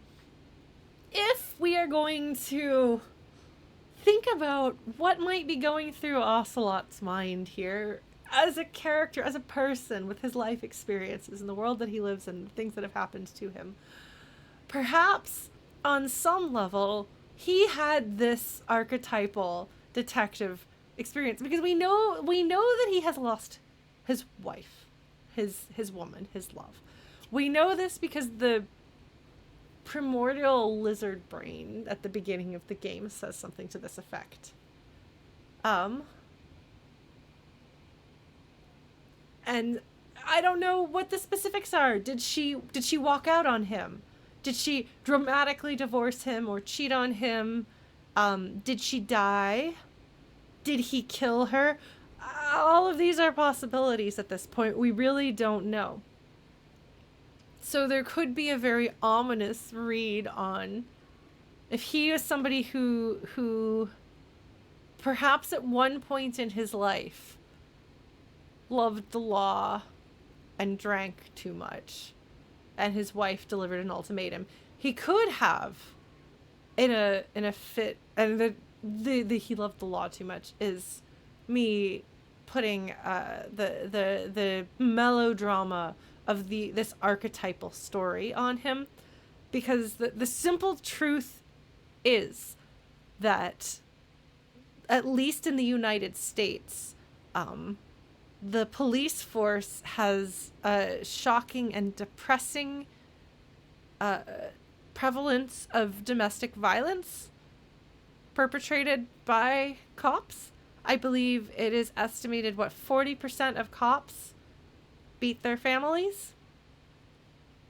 And so I don't have to romanticize it and say, he was passionate about what he was doing, and that drove it. And I don't even have to blame it on alcoholism. It could simply be the violence inherent in the career, the way that training to be a cop dehumanizes other people around you, perhaps to such a degree that you no longer see even your own family as being your equals, and you start to view it as an us versus them situation in which everyone turns against you, and anyone who disagrees with you is your enemy, up to and including your family. And also, that you can get away with it. You feel like you deserve anything you want. We talked in the previous session, we talked about Kim taking that kid's hubcaps, and how that is actually a real world problem, where cops can just take stuff from you if they want to. They don't have to have a reason. It's really nothing you can do about it. You just kind of hope that doesn't happen to you. But the same is true for the prevalence of domestic violence. It's a reality. I don't know if it's a reality in police forces outside of the United States. I cannot speak to that. I have literally no knowledge or experience or study on that. But that much is true. And so it is possible that, because this is a game that is aware of the failings of reality, it is possible that that is part of Ocelot's backstory. And it could be that the rationalization, the justification for it is, you can't keep me down, you can't tie me down, you can't stop me from doing what I need to do or what I want to do. It could be that this old woman's story in some way reflects Ocelot's history. And then he can't live with himself for having done that, and so he drinks himself into oblivion. Because I had an option to shoot a child in cold blood,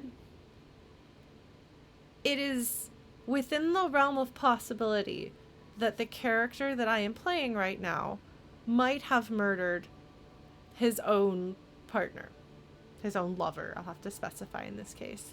I can't say no, Ocelot would never do that, because it is something that he as a character has the capacity to kill in the most inhumane and unacceptable way possible. I literally cannot think of a worse thing that a person could do than shooting a child in cold blood. Like, I don't really think that there is a killing that you could do that would be worse. That's about as bad as it gets. And so if that is on the table, anything else could be on the table. So that's interesting. Is this just a story that this old woman is telling? Is it foreshadowing? Who knows? Could be. Is it foreshadowing one of the possibilities that could have been his past, that we uncover his past by playing his present? Maybe. Anyway, I'm having fun here. I hope you don't mind. But this is apparently a mini golfing episode. So I got really excited. I slammed my hand into my closet door. I'm really having fun with this. I mini golfed my hand right into a flat surface. Oops. I have never punched a wall though. I've never punched a hole in a wall. And nobody ever needs to punch a hole in the wall.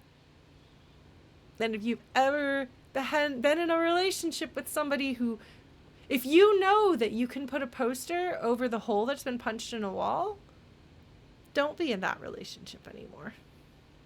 I don't care what other attributes that person has going for them. Unless they've been through extensive therapy since then, don't do that.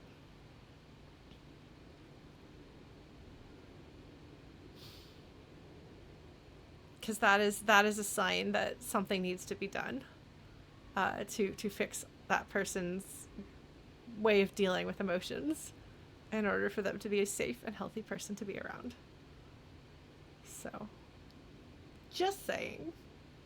I have first-hand experience with partners, plural, punching holes in drywall. I know I have hung posters, plural, over holes punched in drywall. One of those partners did beat me. One of those partners did not, but neither one of them was capable of dealing with their own emotions. And I was responsible for dealing with their emotions, just in different ways. And I know a great many people have. It's a very common experience, sticking the poster over the hole that was punched in the drywall. That is a cliche for a reason. So, I speak from experience when I say don't stay in that relationship, even if the person doesn't hurt you. It is at the very least an indication that they are not emotionally mature enough to know how to handle their emotions like an adult. That's what children do. Don't be in a relationship with a child, and that is the best possible, most optimistic reading of that action. I sure have gone places here tonight. All right, let's keep going in this conversation. Man, this Inland Empire is just being so, calm and rational, down to earth. Come on, where are your clown shoes, buddy? I'm having to pull out both clown shoes and traumatic personal history to fill the void left by Inland Empire's usual clown shoeness. All right, let's carry on this conversation, shall we? I have not switched any of this to Disco... What did I call it? Discourse Elysium. Maybe I should have done that when I was mini golfing, but I didn't. That's fine. All right. Before I came, you seemed away. What do you mean? So I can either say you were in a dream, inactive, tuned off. Or, I wonder, okay. Tuned out is usually, I would expect either turned off or tuned out. Is this a Britishism? Is tuned off a Britishism? Because prepositions are difficult. Okay, so this might be a typo. then. It might be that it's supposed to be turned off, which would make more sense. All right, cool. We'll roll with it. Or blacked out. Should you be driving a lorry if you get like that? All right, I'm gonna say you were in a dream, inactive, turned off. Yes? What about it? Okay, should you drive a lorry if you get like that? Or I could say, okay, let's change the subject. Let's push it a little bit. Oh, don't worry about me. I'm one of the best camioners around. I drive routes no one else will. Camineurs. Okay. What routes? Lomonosov's Land, Udashnaya Zemlya, the Western Plain. She nods and closes her eyes again, letting her mind submerge. Okay. This name right here feels Eastern European to me. Like Russian. Okay. Okay.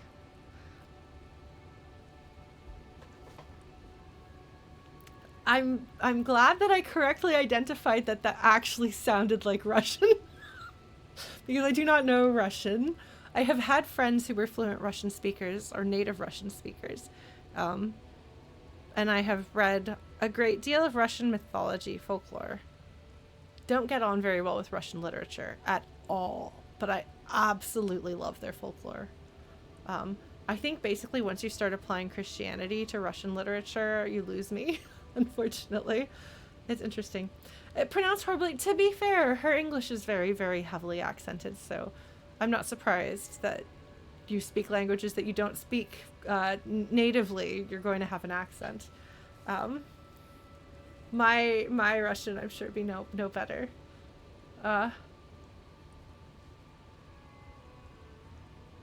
Lomonosov. Yeah, and that is also the of ending. That I tend to think of as being Russian as well.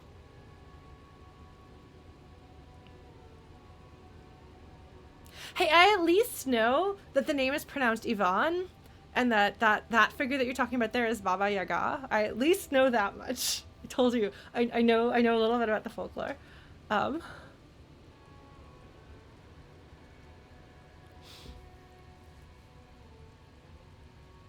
Could be Victor Ghost. That's a good point. You could tune off your Techno photo radio or whatever.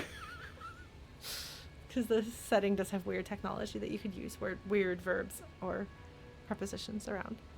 All right, the Western Plains. So this all sounds like she's talking about Russia, even though she herself seems to be, I thought Spanish speaking, but then it turns out maybe actually Portuguese.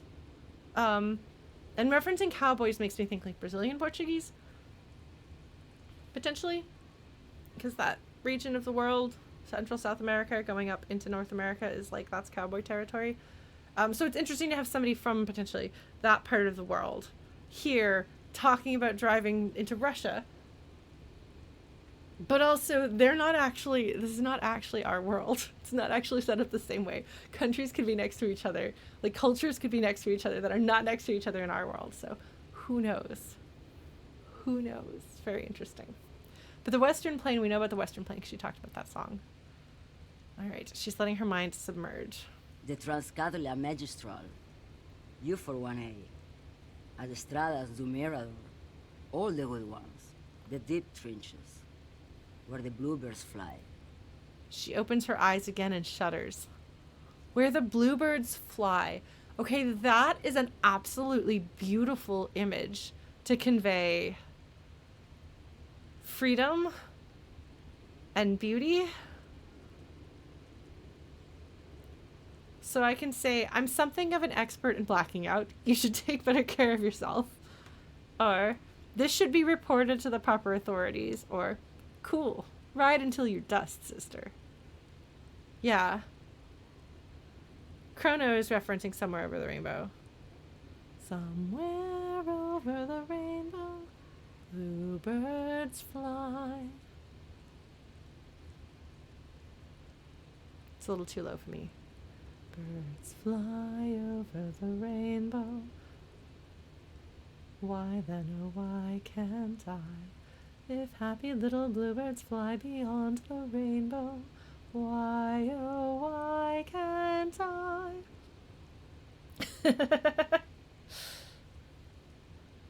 I don't know how intentionally this is referencing Wizard of Oz.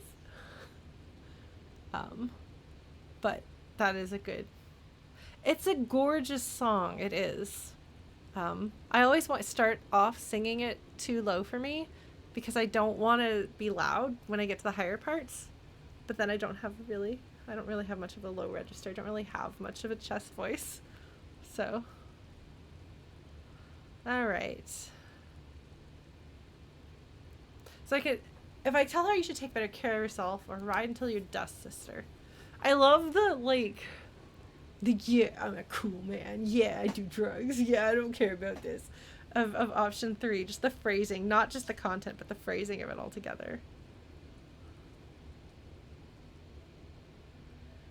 I mean, presumably he is going to tell Kim about all of this. It almost looks like, because like her hair is coming out of, like she's got pieces of hair going like this, but it almost looks like smoke coming out of her mouth with the way that it's angled. The second piece of hair coming out this way, doesn't it? It's not smoke, but it may be that it's supposed to look that way because they chose that angle very intentionally. She has such bright pieces of color on her face. She's got her, like the bright green here and the bright yellow on her ear. It's fascinating. All right, so something of an expert in blacking out. You should take better care of yourself or ride until you're dust, sister.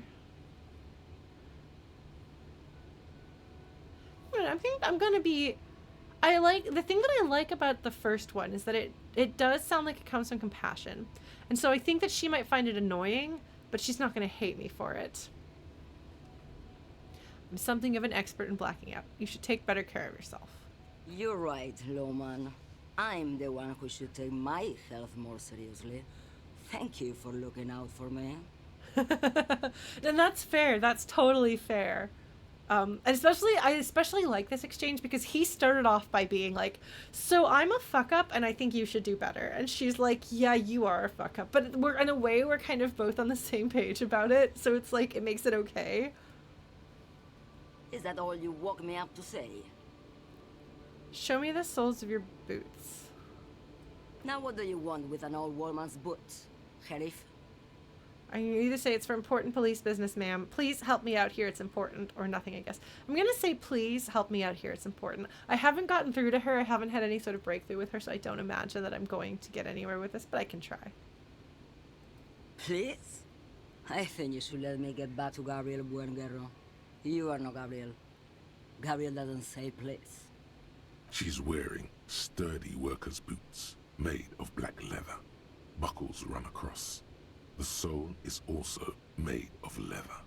Now the other one, please.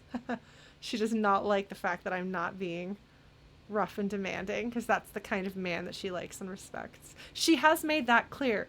To be fair, I have utterly failed to play this against her as a people pleaser person who's trying to understand what will it take to unravel this person and solve, like, basically, having spoken to her, what are the puzzle pieces that she's given me that I can use and put together in order to access the information that I need? I have not played that game with her. I have chosen to role play Ocelot as a person, regardless of whether I'm likely to get the response that I want out of it or not. To be fair, also, as you said, my build is not one that backs up that kind of playthrough.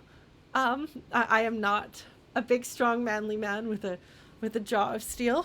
But they did give me hints. They did tell me what kind of person she admires, whatever capacity of admiration that may be. I'm not playing that. A, I don't like that. And B, for whatever reason, we decided that I'm role-playing this section, sorta. All right, now the other one, please. Just before Gabriel, it was the coronation of Franco Negro. Now, there was a real man. There is no aberration in the pattern that you can see. She puts her foot down. I wonder if I would get more from this if I'd been more forceful and she'd been more respectful. But I'm obviously not going to pick the authority action because that's not how I roll. Franco Negro. Moreover, the boots were size 37. Tiny. There are too many discrepancies in all this. All right. Thank you, visual calculus. I wonder, though, what else she might know. Another discrepancy, although not boot-related, is the coronation of His Innocence, Franco Negro, which happened 500 years ago.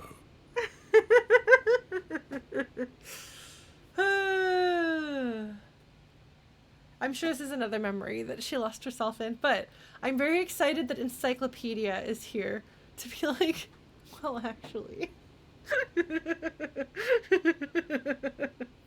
I love Encyclopedia. It's my friend. I am more likely to listen to and go along with Encyclopedia and rhetoric than most of my other skills. I would say that Encyclopedia, rhetoric, and empathy are the ones that I'm most likely to listen to, but I've definitely chosen not to act on what rhetoric has pointed out before.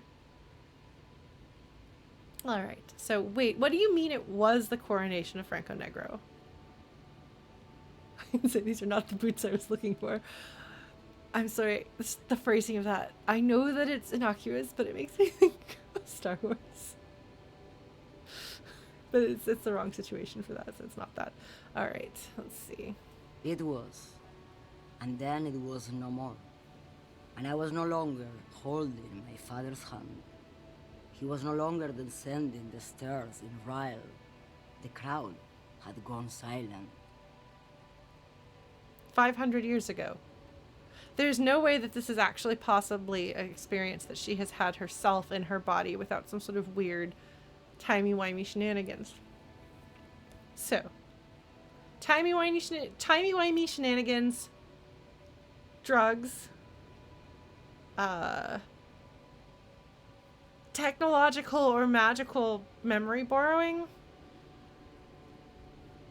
All possibilities. All possibilities.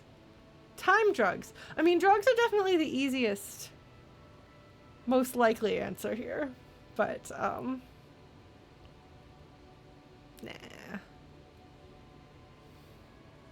Alright. Ryle, I don't know that place. Holding her father's hand. The crowd. I'm curious. Perhaps it was another Herife who came and woke me up, looking at my boots, asking questions. Or perhaps it was one of the others in this carnival. I don't remember. Excuse me, what?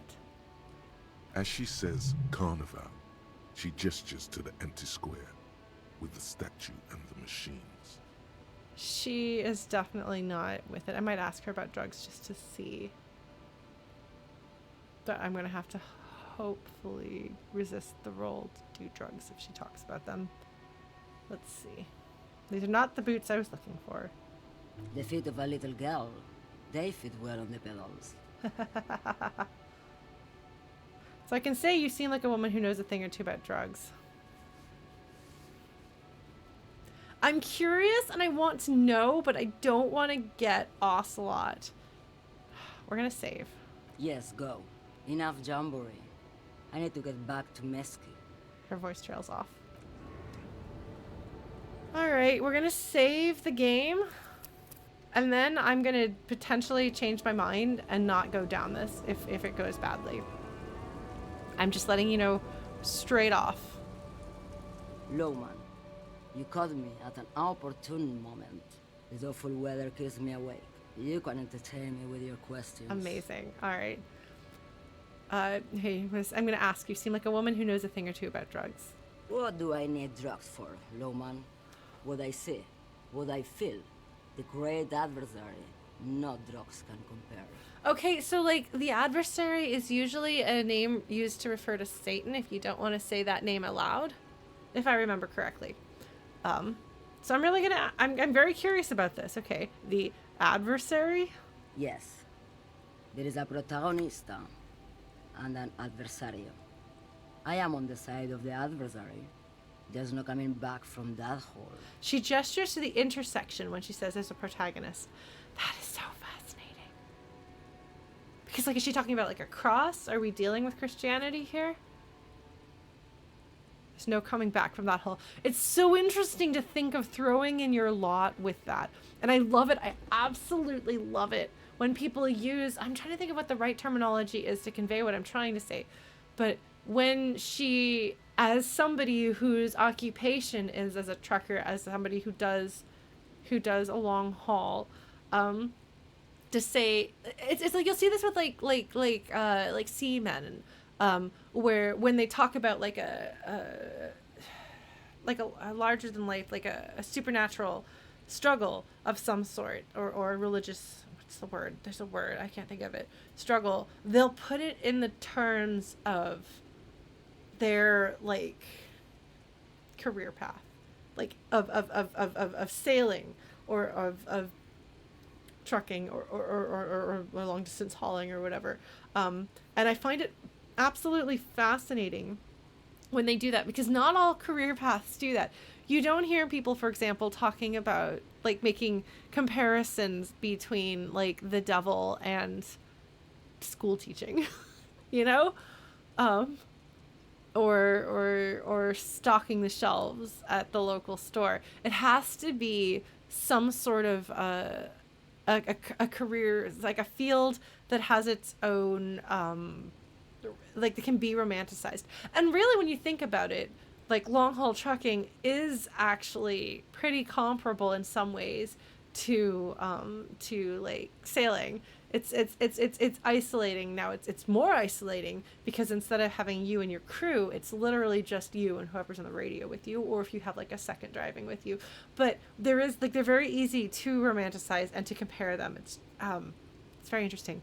Kentucky Route Zero actually does a little bit with that. That you can take somebody who drives a truck and is a delivery guy, and put that kind of mythic feel on it, the same way you can do a mythic feel on sailing and sailors. It's fascinating. I mean, but you know what I mean, though. There's not this mythical way of describing the universe that is simultaneously mythical and tied to your professional calling or your field. It's interesting. It doesn't capture a romantic allegory. Thank you, Phil. I think that is the correct way to say some of what, or at least a correct way, a good way to say the sort of thing that I'm trying to say. Unfortunately, I don't seem to have full access to my vocabulary today, but I'm doing my best. I think I'm doing all right. All right, some triangles. I support you in doing this. Okay, that's fine, Big Circle Speed. I can respect that. All right, so here, from my perspective, as somebody in our real world, having mostly seen a lot of literature that uses the reference to the adversary, talking about Satan and Christianity, like that's what I'm inclined to assume she's talking about here. But this is another world, and we know that it's different because we have the DeLoreans, and that whole thing that feels and sounds different. So let's see what's up. The protagonista at the intersection. I'm gonna have to go take a look at the intersection to see who she's talking about. DeLoreans, time travel. Thank you, Serious Inc. All right. Those epithets are familiar somehow. The great adversary, the great unrest. Epithets. Thank you. I love that word. I love epithets in general. All right. So I can either say that's not really what I was getting at, or where can I get my hands on an experience like that? Let's ask, that's not really what I was getting at. Then what were you getting at? This line of questioning is going nowhere. Try harder. Thanks, Authority. Although I do know that Authority is actually what she responds well to. Maybe if she thought you're corrupt. Drama, I don't think I can pull it off. I don't think this man can pull off. Then again,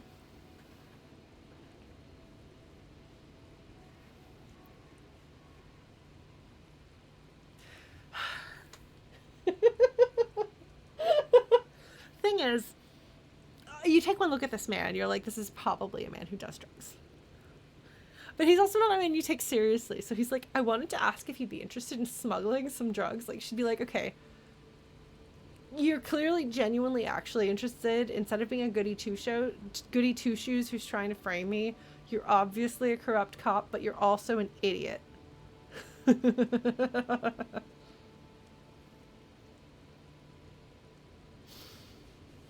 I'm going to say, what is it that you're hauling exactly?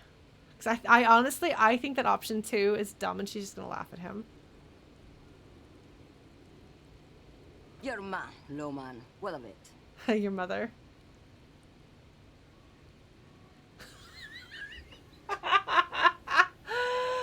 Oh, actually, I probably would have had more success doing that after all. She might have been like, you're an idiot, but we can talk. That's really funny.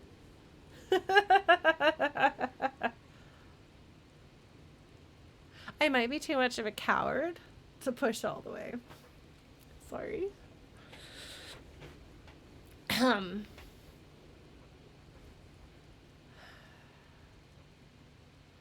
kind of playing this investigation by the seat of my pants here, so like, I don't know.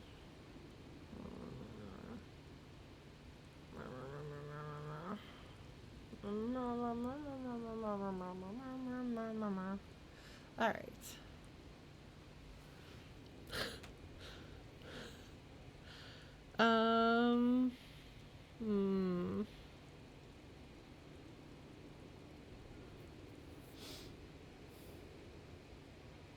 She is getting defensive though. And she wasn't defensive earlier, which makes me wonder. She likes and respects authority. Well, I might just completely botch this. Let's completely botch this investigation, shall we? Okay, let me put this another way. Are you smuggling drugs through Terminal B? Maybe. Probably not. Makes no difference to me either way. You said earlier you don't know what cargo you're hauling. Could it be drugs? Or how can you not know what you're hauling in your own lorry? These feel like the same. Thing is that she likes strong wills. It doesn't necessarily mean that she likes people to make fun of her, which is what the second one feels like. How can you not even know that? But she did say maybe, probably not. Like this is redundant. Like answer 1 seems or question 1 seems redundant with what I just asked.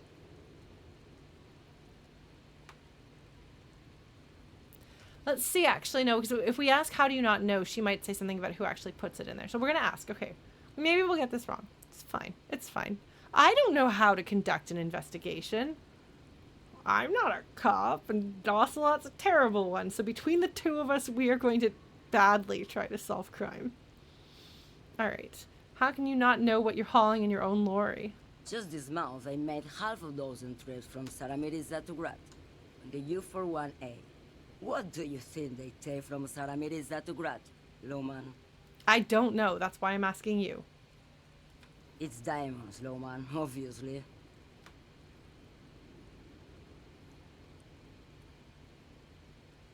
I didn't ask you about diamonds, did I? I don't care about that.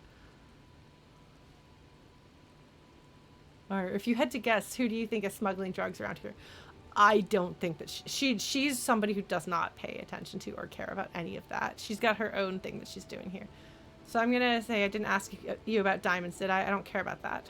Diamonds are good for you, Loman. You should try them sometime. Make yourself pretty like Eva de Zoras. She's a smart ass. I like her. All right. Let's ask her then. If you had to guess, who do you think is smuggling drugs around here? Easy. He's the skinny man who thinks he's a poet. Never trust a poet. Also, he's the only one I can see from him. I really hope not. I like him. I've been kind of afraid it's him, though. Because I like him. You're supposed to like him. That's correct. There is no visibility of any of the others. That is interesting. Okay. I wonder, there's probably some significance to it I can't think of, but maybe I'll come up with something. If you're not involved with the drug trafficking, then why are you still waiting here? Where do you want me to go? This isn't so bad. I can listen to music, or the seagulls. Look at all the colors and the features of this world. It's a good palate cleanser, this jamboree. Or I can just relax and let my mind carry me back where it will, to the Great Plains. That's interesting. Alright, thank you for now. I did not get anything out of that that's concrete, but it was definitely interesting and illuminating. I have definitely learned a thing or two. I probably could have gotten something more if I'd picked the right answers, but I didn't, so we're gonna just keep going around here. I don't know how we're doing on our thoughts. That's thought cabinet. Alright, I need to ask Joyce about that. We are thinking through Kingdom of Conscience. We've got half an hour left.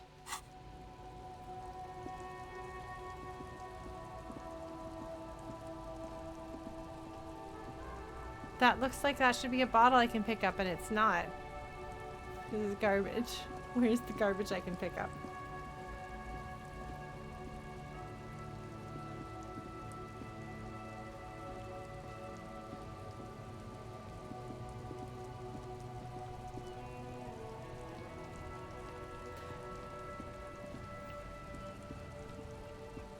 To be fair, Hobo Cop has to pick up trash so that he can afford to have a place to stay is actually a really good cover story for why I'm sneaking around at night like this, you know? Like, I'm clearly a bumbling addict who's not very good at dealing with people or situations.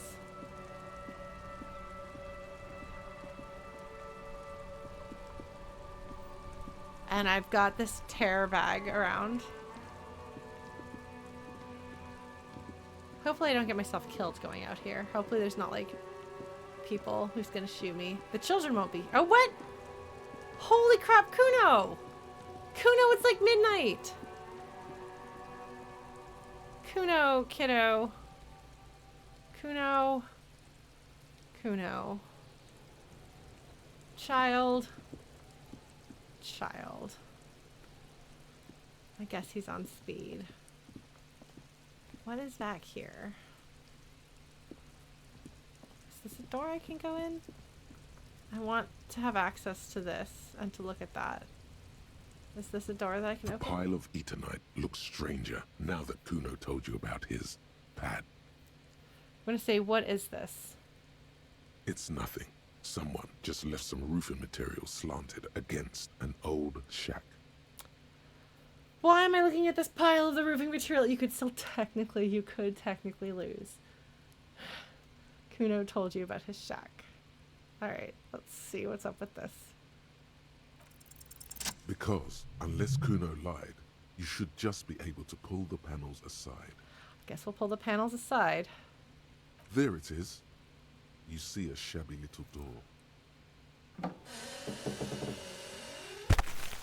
Oh, okay.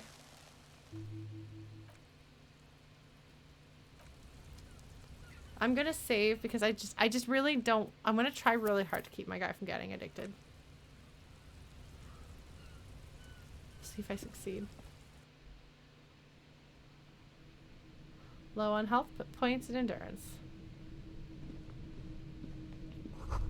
A silver plate with traces of bone yellow powder. Be still, my beating heart. It's amphetamine. Sweet amphetamine. This is why we just saved. Don't lick it. Yes, there isn't enough anyway. You'd only be fooling yourself. Oh, jeez. Okay, fall. The poster says, get out of the way or get fucked up. Okay. An empty tube of magnesolum magnesium supplement. Cured pig's head. It looks mummified. That's a way onto the roof. Maybe I can get that cool jacket. If I don't die. Oh, I can get that cool jacket. I want that cool jacket.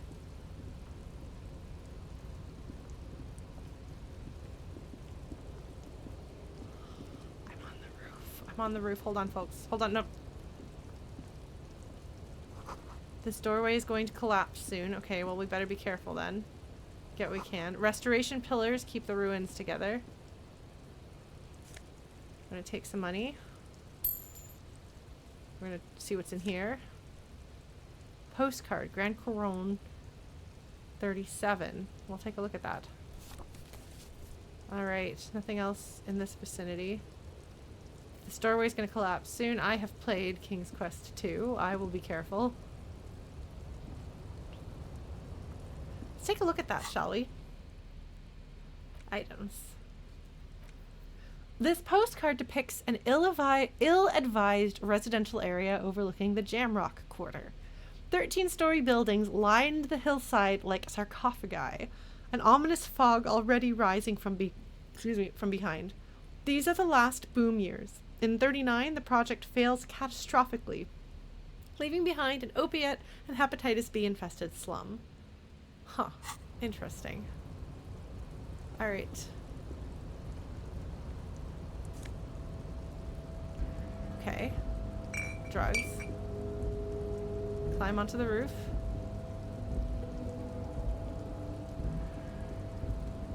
I really want that coat, and I'm not sure how to get to it.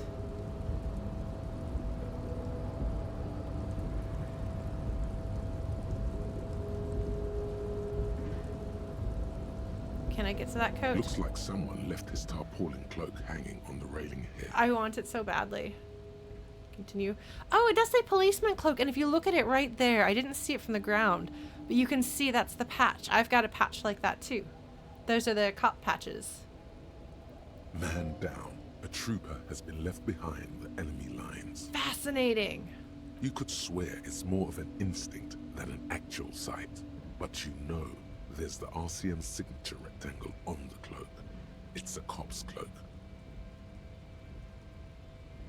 Because I feel like you couldn't come here with Kim. I don't know, maybe you could. Okay, so if it's a cop's cloak, it's a cop's cloak. Or just a cop's cloak. I don't want to deal with this right now. Alright. I feel like I should come back here with Kim tomorrow. I feel like that would be a good idea. Because, like, Kim will have feelings about that. Kim has very big opinions about the cops and cop brotherhood. So I think I might have to do that.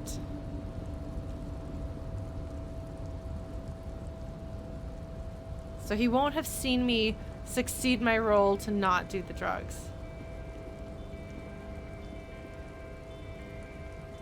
Wait, hold on. Is there anything else I can do over here? No. No, there's not anything else. Yeah, that looks like it. Okay.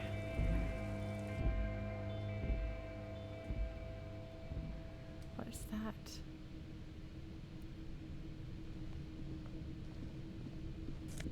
Ah. I'm gonna take this child's drug money.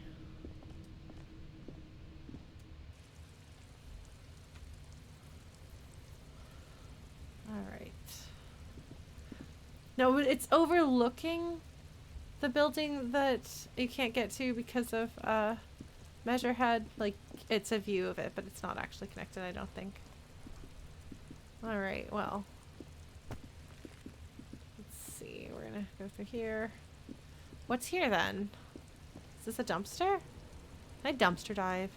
Hell yeah. This trash container is locked. The sliding lid has a padlock that says, whirling in rags. I feel like I should break into this. There's something in there. Not necessarily connected to the case, but still. It could be connected to the case. You don't know that. We should absolutely do this. We should absolutely dig into this. It's midnight. There's troubled children around. I think I should break into the trash dumpster out here. I think I should do that. Why am I looking at you, trash container? You're just a trash container. Let's see if the trash container talks to me. I'm excited about this. Well, it is a container. Maybe you're prioritizing it. I should get you open, trash container. I'm glad to know that Ocelot and I are on the same page here. The lock says, whirling in rags. Maybe the proprietor has the key. Who knows what secrets wait inside? Beware. They're very Painful secrets. Oh, so this is probably something that I've fucked up. Maybe my gun's in there. Okay, hold on. Hold on. I'm going to save.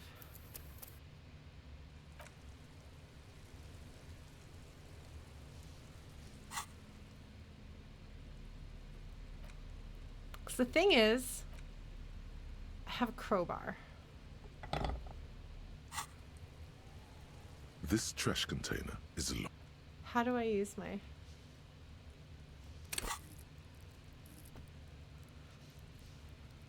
Maybe I can't. Maybe I can't.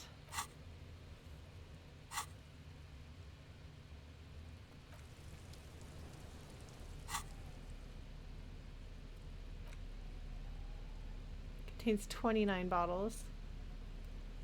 Okay, yes, but...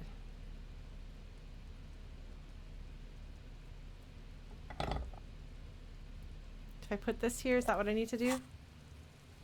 This trash container is... Ah! Okay, well, unfortunately, it seems like that's not going to work. This is bullshit. I'm absolutely going to tell Kim about it. I'm totally, well, if Ocelot even gives me the option, I'm totally going to tell Kim about this.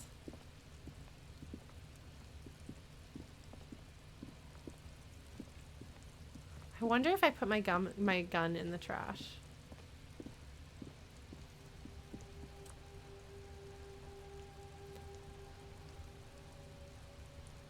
I'm gonna pat the trash can, not the trash can. The dented yellow mailbox greets... No, I'm not going to kick it. Why would I kick it? That's mean.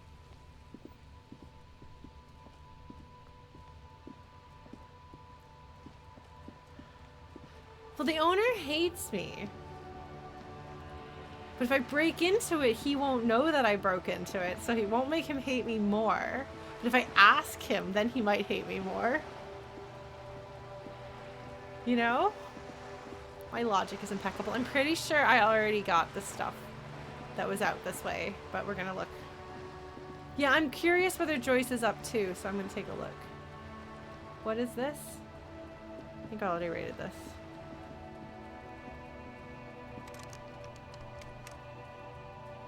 Does that mean it's locked?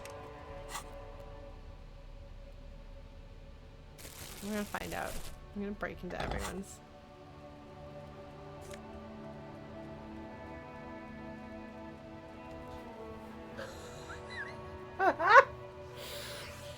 This is a dumpster.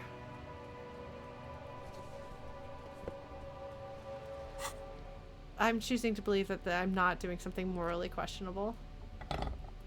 All right, let's take a look at our new clothes. Kim's gonna be like, where did you get that? I'm gonna be like, nowhere. Okay, signal blue naval coat. +1 to suggestion. Aye, Captain. -1 half-light. Officerial poise. This classic double-breasted coat suits everyone, including you. And if you ever find yourself battling winds at the helm of a ship, then the coat's heavy fabric has got your back, even if moths have left a few holes in it. Okay, so my disco-ass blazer gives me cop spirit. It makes me recognizable as a cop. Alright, that's neat. I might have to play around with that. I will not be doing dumpster diving with Kim around, probably, if I can help it. Fashion Elysium time. Yes, that's the spirit.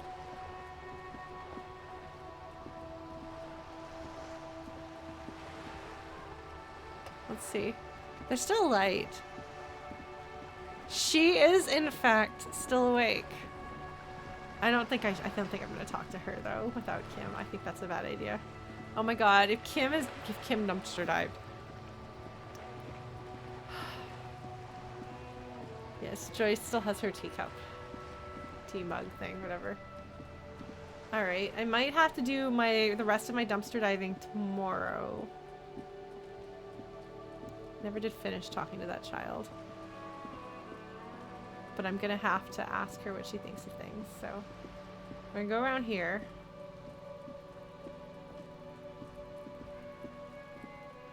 We're just looking for trash. Otherwise I'll go turn in my trash. Did I already? What is this? Now that's breaking and entering. That's a little bit more of a big deal. It's not to say I wouldn't ever do it, but right now we're not going to do it. I'm not yet desperate enough to break and enter. I will, however, break into your trash can. I will be a raccoon. The thing is, like, raccoons can get into really intense dumpsters. Like, you can try to make your dumpsters raccoon-proof, and it's really hard. It's really, really hard. So I figure if a raccoon can get into it, it's okay for me to get into it. This is my logic. I'm pretty sure this is impeccable logic. There's no fault whatsoever with it. It's also... Okay, so, you know, somebody else is going to have to answer that question, Chrono. Maybe Ocelot does have a raccoon persona. I mean, there's already a precedent for, like, criminals, but not cops to be the raccoons. Alright, can I go in, or is the door locked? Door is locked. Okay, I could break in there too, but I'm not gonna. Okay, so it's green if you can go into it, and it's white if it's locked. God, the music here sounds so ominous. Hello, Measurehead. You're still awful. Nobody likes you. Alright, well, I guess I cannot turn in my monies, but I'm going to, I'll do that tomorrow. It is now midnight in-game time almost. Okay, so what was it that was the good guy at the intersection? She was talking about the protagonist and the adversary referring to herself. I don't know. I don't know. I will absolutely ask Garta if I can look into the trash. I will absolutely take their empties, and I will also hopefully maybe find my gun. I don't think it's gonna be my gun. Alright. Tommy is a good dude, but I liked him. He was the one who convinced me that there was good heart in this game, you know? Alright.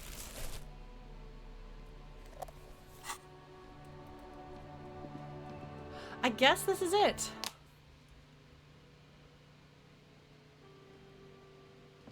Yes, he is the man. I could ask Garta for the trash, the dumpster key. Nah, I think I might go to bed.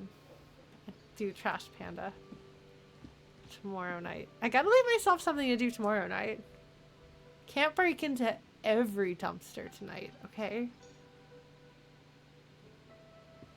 There.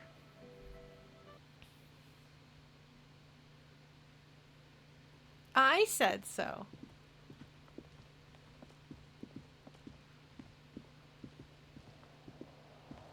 We're gonna go back out here. See a container you can't open, equip pry bar. I did, thanks. It's done. Okay, there's nothing I can... Wait, hold on. I'm pretty sure that I already got all the trash there is to get here. Yeah. I'm gonna put my trash back in here. So 29 bottles turns into how much monies? I don't know. But we'll see. We'll see. 10 cents a bottle? Okay, so it's like $2. Okay, that is not gonna get me enough. I think I need, what, 20 to have a room? Man, alright. I actually need to take a bathroom break. So, do you guys mind if I close the door here and I'll be right back? I shall be right back. Alright.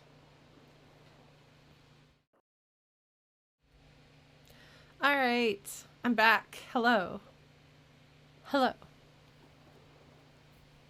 Okay, so thank you. I guess maybe we can actually go to sleep for the night. I tend to try to like milk as much out of the game as I can each day and each night, but I think that I'm going to try not to be insistent The fan stands still. on that. I have to sleep in this dreadful mess right here. Title for the next VOD? Nah, hold on. Let's stick with the title for this VOD. We'll deal with it then. Yeah,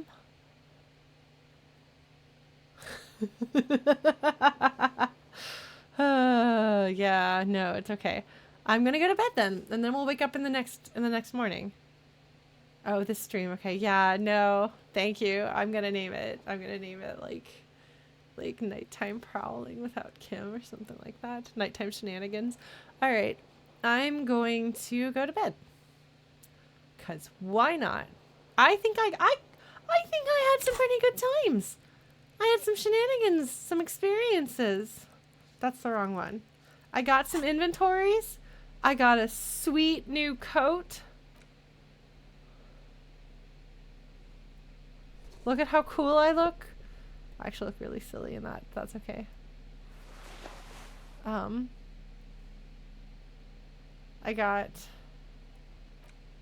filled my bag up with lots of stuff, so now I've got like $2 worth of trash. It's great. I'm gonna keep trying really hard to see what I can do to get money, or else I'll have to sleep on the street. Yeah. I think we're doing all right. We're gonna do this. Probably spend an entire day in real life on day one. You know, that seems fair. I'm gonna try this. I'm gonna do this. Let's do this. The bed is cold and not particularly inviting, but it's yours. The sheets look awful. Is that even a bed? I thought it was a couch, but now that I look at it, I think maybe it was a futon? This looks like this could be a folding futon frame of some sort.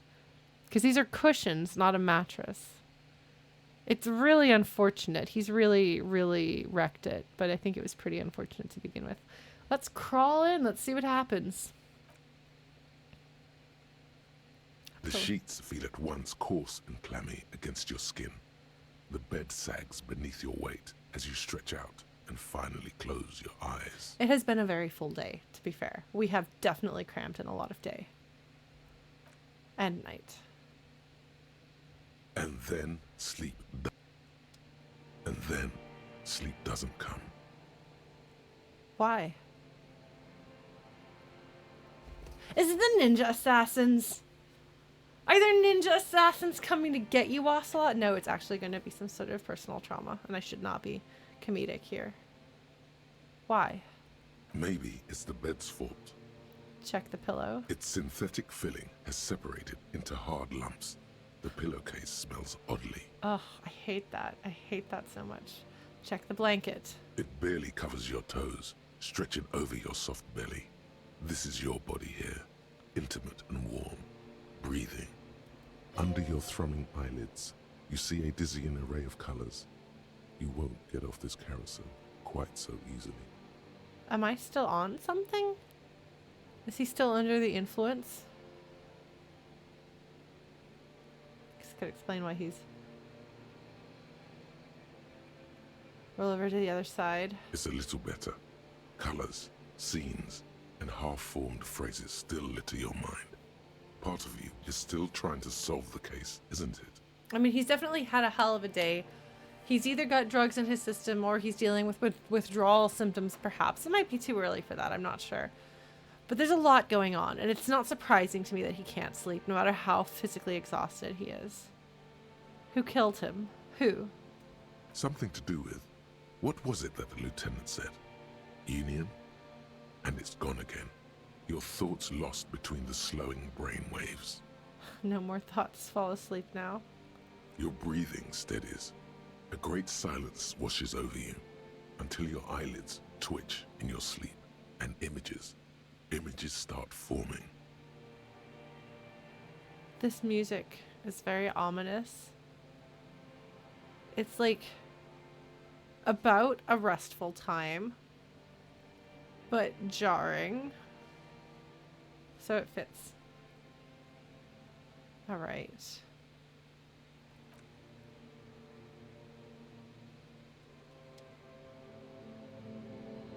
Oh!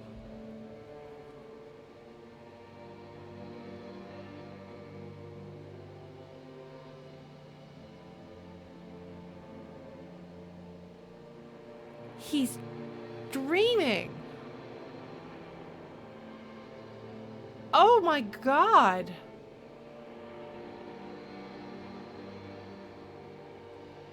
Oh wow. I'm not gonna lie, this makes me think of Max Payne. And the presence of the dream sections as badly done as they were. Badly executed from a gameplay perspective as they were. Notice how the fog obviously is blocking that off, but the light is letting us know where we're supposed to go.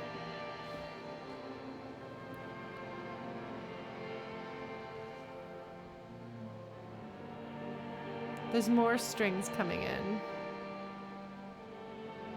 Again, the layers build. It's drawing us closer to the body. We have no choice but to go to the body. I wouldn't be surprised if we go to the body and we find that it is Ocelot himself in his nightmares.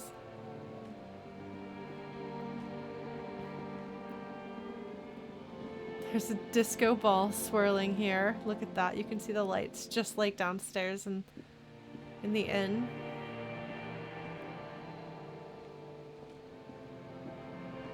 Yeah. That's what I figured.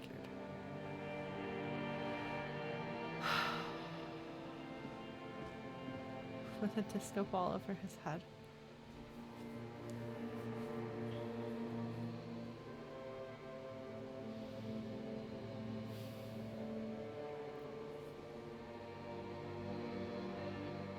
I'm sorry, sir. You can see the swirling nothingness of Nightmare outside. And then hanged by the disco ball. Alright. Well, this is probably going to hurt. I wonder if I'll have a conversation with myself. Do you remember the scent of your childhood? Bloated corpse of a drunk.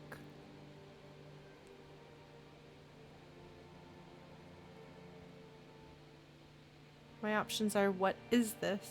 I remember nothing, or I was born in a hospital where people usually go to die.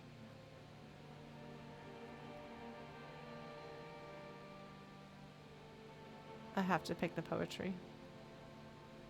You're not kidding anyone, Harry. You don't remember shit. Tell me. Harry, huh? That's a name that's popped up before.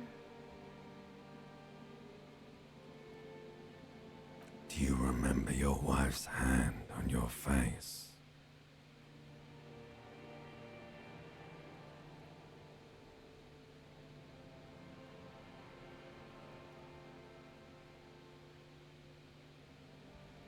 Look, it is actually his face drawn.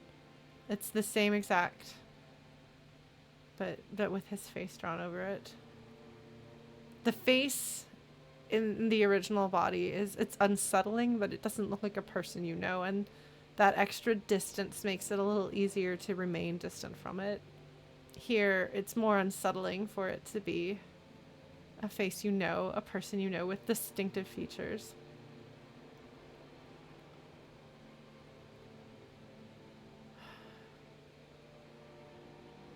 Tell me what this is. I'm not answering before you tell me who you are. You said who, I left, or I was left. I'm gonna say I could be demanding. I don't know that I feel that he would be at this point.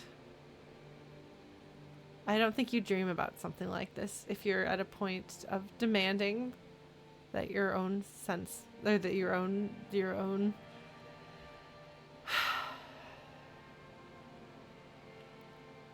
nightmares make sense. So I'm going to choose, you said who?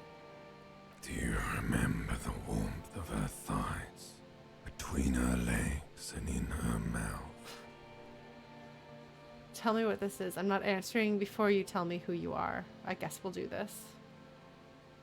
Looks like we're going to have some sexual references here.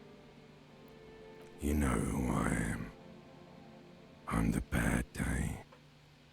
The one where you ask her, and then later in the streets, wandering.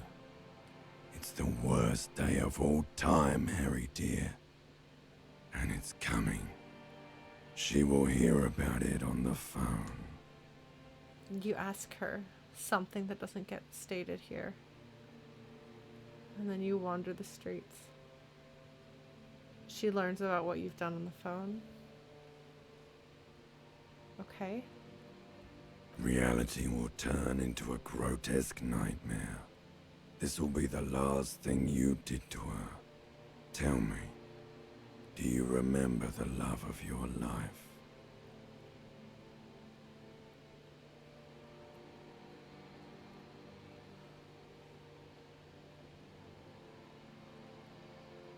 The last thing you did to her.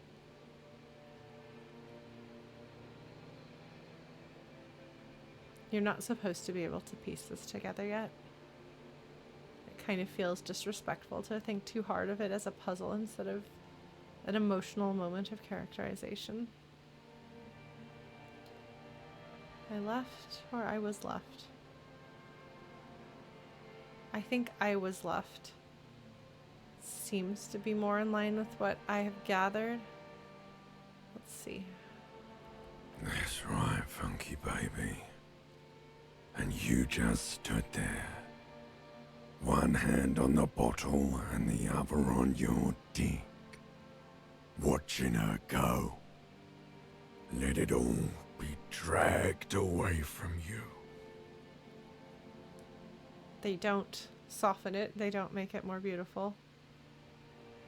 Asking her what?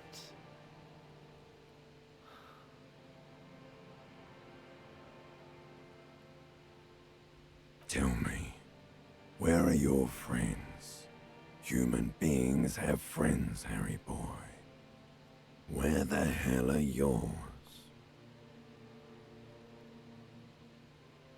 The desperation, and I can get it all back. When we all know, and he knows that he can't get it all back. He could maybe get something again.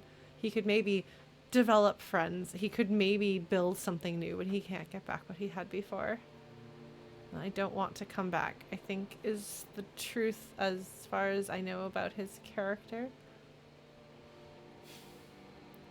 And of course, if we're going to gamify this, it's possible that decisions that we make here and answers we give here guide us towards different paths in the overarching story. Finding redemption, perhaps finding redemption and finding a new place to belong, or finding solace and darkness and ending it. I think I don't want to come back is the truth for my understanding of this character, though. They were only cramping your descent into the abyss. Now they're gone. 3 times gone and never coming back. All of it. You failed. You failed me. 3 times gone. They were only cramping your style. Descent into the abyss. That sounds like they were only cramping my style sounds like what somebody in the situation would say to justify and make it okay that he's pushing away the people who are dear to him. You failed Elysium. What is Elysium? I've talked to you before, or I can come back from this.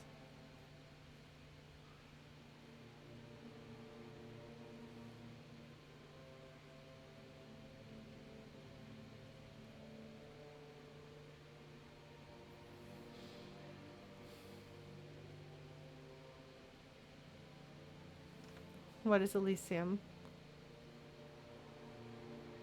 Because I'm trying to make sense of who and what and how and everything. Just so you know, I've hidden chat, so I won't see what you say, but please still do not say anything spoilery or backseaty in case I notice it, as I'm cutting the video for tomorrow. All right. Elysium is not usually language that one uses to describe oneself. Elysium it's a place, it's a concept. But I guess perhaps the chance to have had happiness. 3 times gone and never coming back. I don't know what that... Well, it doesn't have to make sense. There's something very... For all that it's like absolutely brutal in its descriptions, you know, there's like almost graphic level of ugliness. There's still a lot of poetry to the way that the things are phrased. It's a striking juxtaposition of like beauty and filth. What is Elysium? Or I've talked to you before. I have talked to you before. I can come back from this. I've talked to you before. I want to know what Elysium is. Why are you saying this? Everything. The pale and the Ocelot.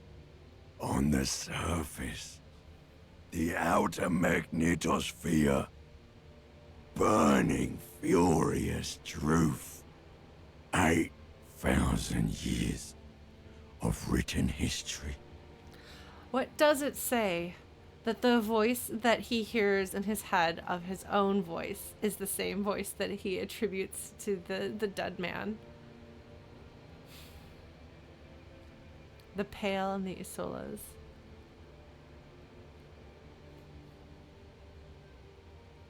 I love the power and pain in the voice. I mean, this is definitely a voice that would make your throat hurt after reading your lines. But burning, furious truth. So you have failed everything. Not just yourself, not just your family, not just your friends, but the entire universe. All of humanity. You really dropped the ball, Harry. 4.6 billion people. And you failed every single one of them. You really fucked up. And I don't know if this is a man drowning in self-loathing to such a degree that rather than just failing the people that he knows, he's taking on the weight of the world, or if there is some greater significance. I don't know. I'm gonna say I've talked to you before. No, Harry. You were just talking to yourself. That's all you ever do. Even in your dreams. And the act is wearing thin. The spots of the disco ball fade around you. You'll be back in those cold snakeskins in no time, sweating up the bed.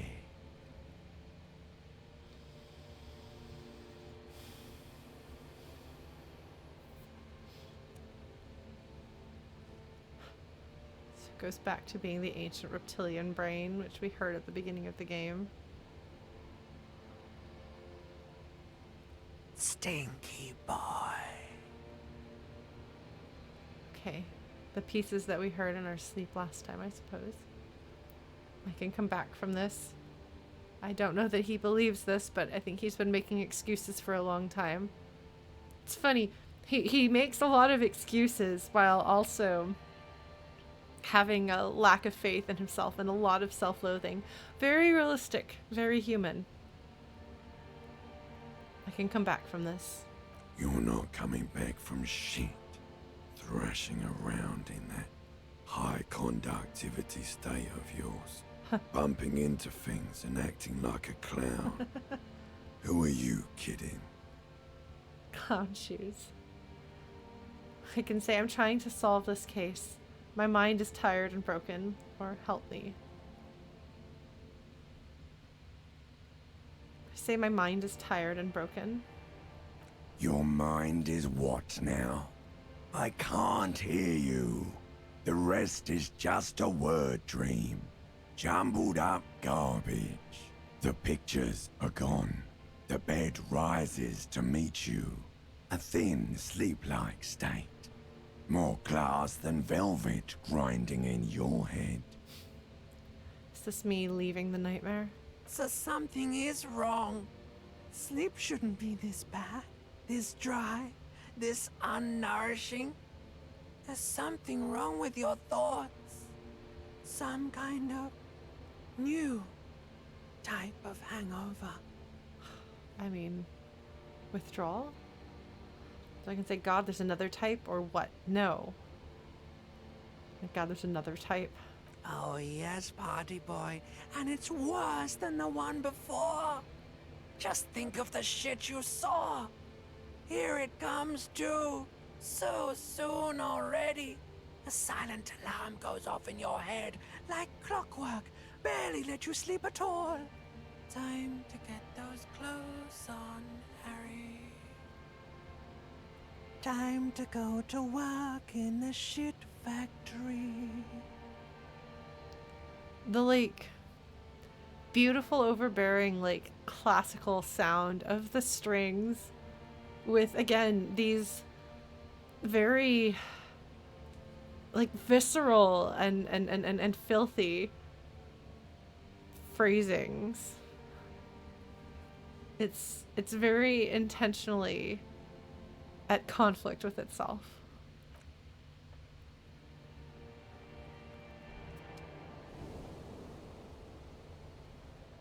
And he's just sitting there with his head in his hand.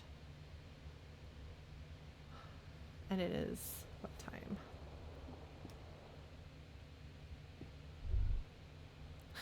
And he has a thought. Well, it is 10 o'clock. And a new day. Well, let us have this thought, shall we? What is this observation? Good going, buddy. So it is withdrawal. Okay. All right. We're going to do a little bit of this, and then we'll go ahead and shut down. Actually on time, but we'll go a little bit over because we started a little bit late, so it'll be fine. All right. Electrochemistry. So I can say, oh my God, what the hell was that?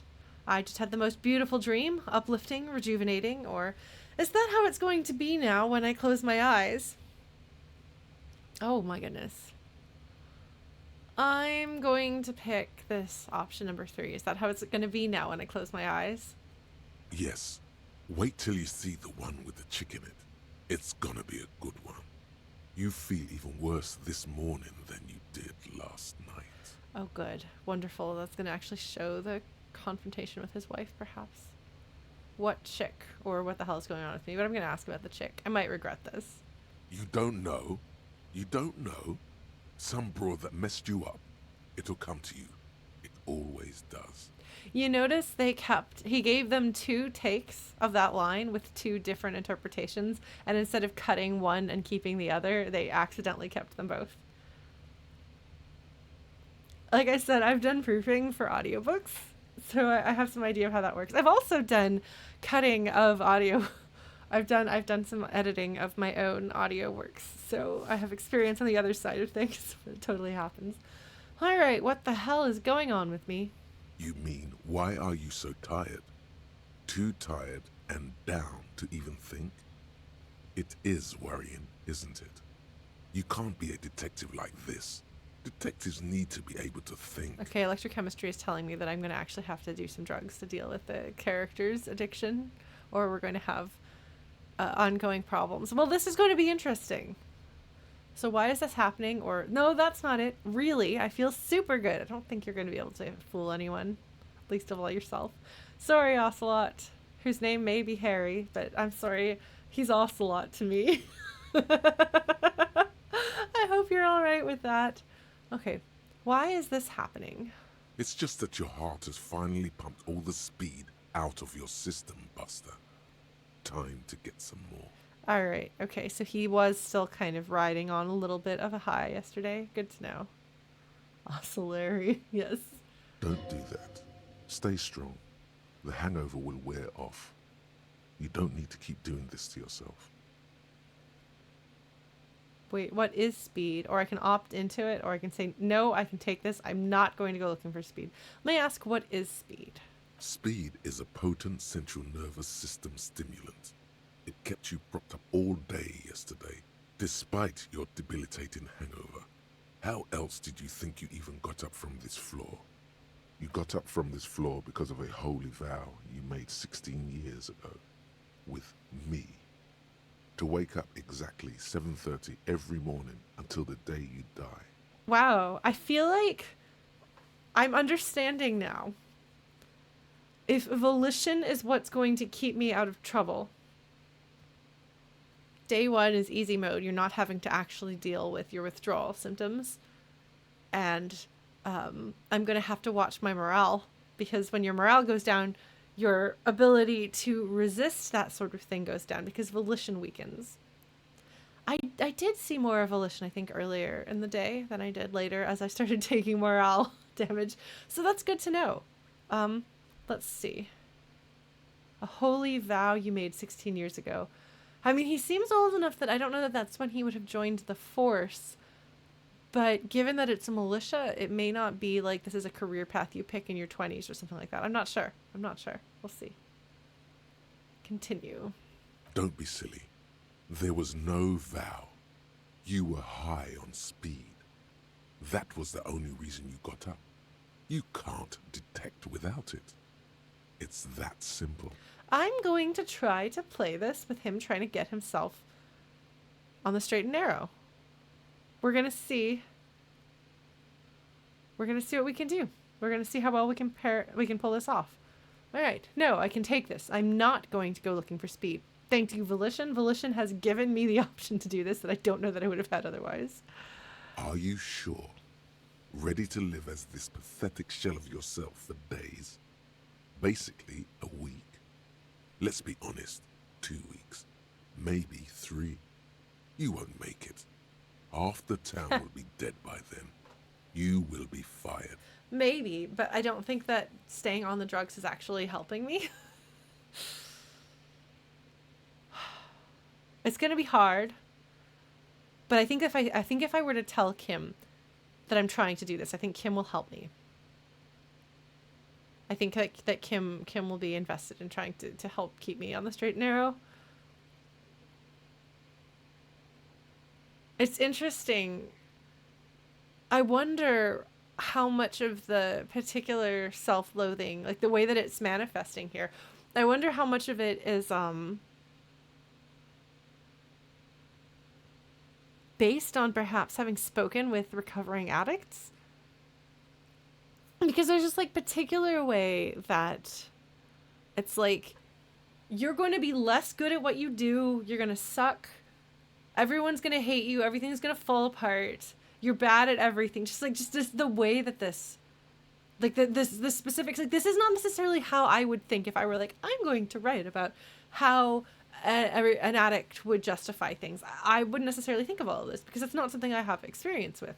But there are a lot of people who have spoken about their experiences that you can talk to or read. And I wouldn't be surprised whether the people who made this game have first-hand experience or second-hand experience where someone that they care about has had experiences like this, or if they did their research with direct sources.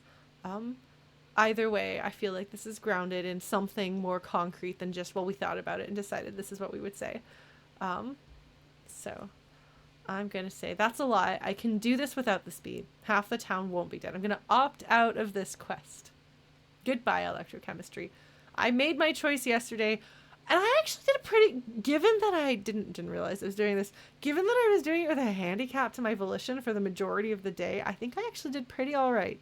Again, it was training wheels day, but still, I'm trying. I'm going to try what I can do to help keep this man as together as I can. So let's opt out. Suit yourself, slow, sad shell man. See how you do without your spark. We'll see how this affects my gameplay. what exactly this takes away from me. I'm curious. Because people did comment, like, oh, like, people did comment that he, they could tell he was on something. So even if he wasn't, like... A mirror hangs on the bathroom wall. Okay, we're gonna let the mirror be for now. We're not ready for that yet, but we're gonna keep working on it. You can hear the sound of his footsteps is more echoey in there. Alright. This seems like the right place to shut down, though. It really does. You know? Like, we're gonna have a fresh new day, and whatever hellish monstrosities this game has for us, I'm curious to see, because they did just make it clear there. Because I wondered, I was actually kind of surprised that I was surprised that I was able essentially to resist drugs and alcohol as well as I was in day one. Like, there was a presence there, but you could just not engage with it. Understanding that, well, you still have some of it in your system, so you're not going to be craving it the same way. And it's going to get harder, and you're going to start having nightmares, and you're going to have consequences, presumably. Like, I do kind of wonder, if we look at his character sheet, or maybe not his character sheet, here, or something, maybe is it here? I don't know. Okay, yeah, so it doesn't have anything that shows... I love that we have Dick Nolan's hat.